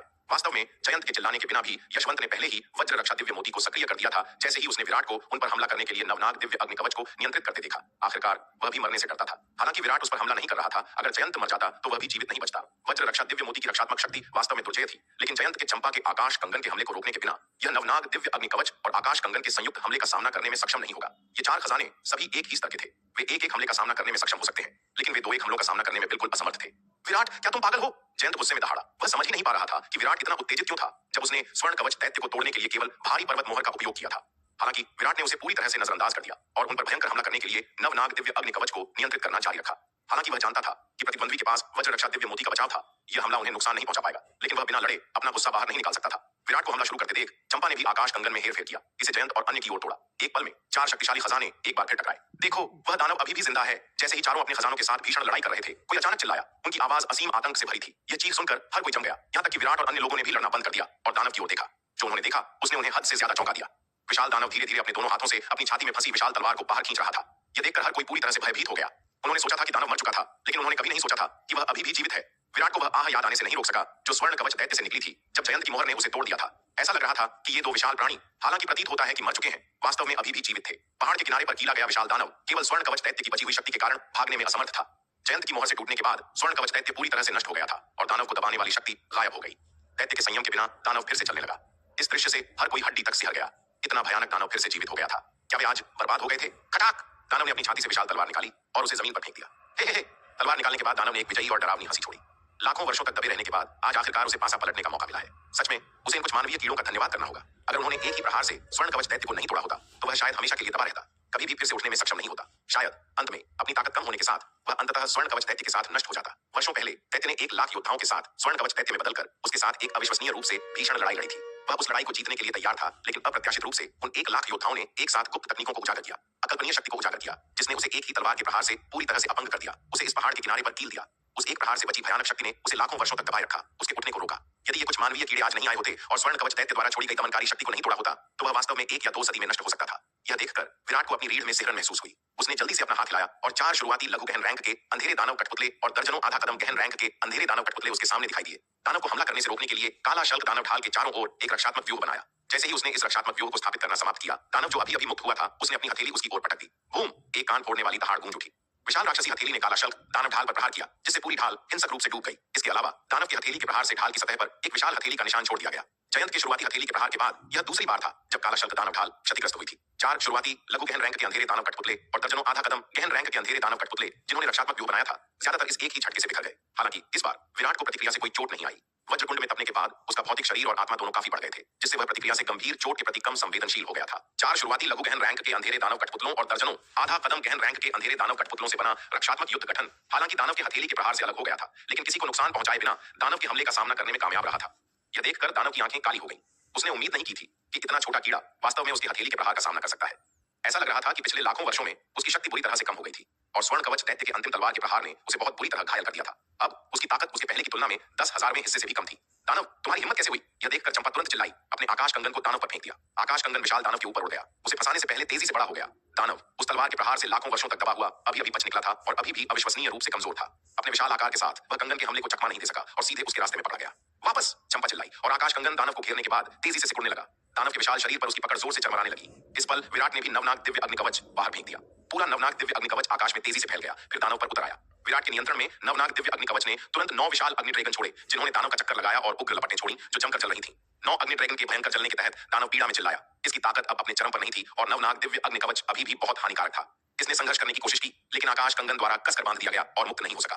थोड़ी देर जलने के बाद नवनाग दिव्य अग्निकवच की शक्ति लगभग समाप्त हो गई थी। विराट ने हाथ बढ़ाया और नवनाग दिव्य अग्निकवच को वापस बुलाया। जल्दी से अपनी ऊर्जा को फिर से भरने के लिए बड़ी मात्रा में आत्मा रत्न निकाले। नवनाग दिव्य अग्निकवच को वापस बुलाए जाने के बाद दानव के पास अचानक आकाश कंगन के खिलाफ लड़ने के लिए अधिक ताकत थी। उसके हिंसक संघर्षों के साथ आकाश कंगन पर शक्ति धीरे धीरे बड़ी मात्रा में खपत होने लगी। दहाड़! दानव गुस्से में दहाड़ा और एक शक्तिशाली संघर्ष के साथ पूरा आकाश कंगन अचानक तेजी से फैल गया। ऐसा लग रहा था कि दानव आकाश कंगन के बंधनों से मुक्त होने वाला था।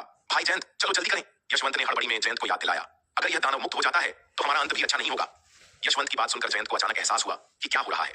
वह वास्तव में दानव के पुनरुत्थान से दंग रह गया था। यह देखकर कि दानव आकाश कंगन के बंधनों से मुक्त होने वाला था, जयंत ने तुरंत अपने हाथ में भारी पर्वत मोहर को दानव पर फेंक दिया। भारी पर्वत मोहर दानव के सिर पर पहुंचने के बाद यह तुरंत एक विशाल पहाड़ के आकार में बढ़ गई। दानव को नीचे दबा दिया। दानव, जो पहले से ही आकाश कंगन के बंधनों से मुक्त होने वाला था, भारी पर्वत मोहर द्वारा फिर से दबा दिया गया। चंपा ने जल्दी से आकाश कंगन को पुनः प्राप्त करने और उसकी शक्ति को फिर से भरने के लिए इस अवसर का लाभ उठाया। इस बीच विराट ने नवनाग दिव्य अग्निकवच के लिए महत्वपूर्ण मात्रा में ऊर्जा की भरपाई की थी।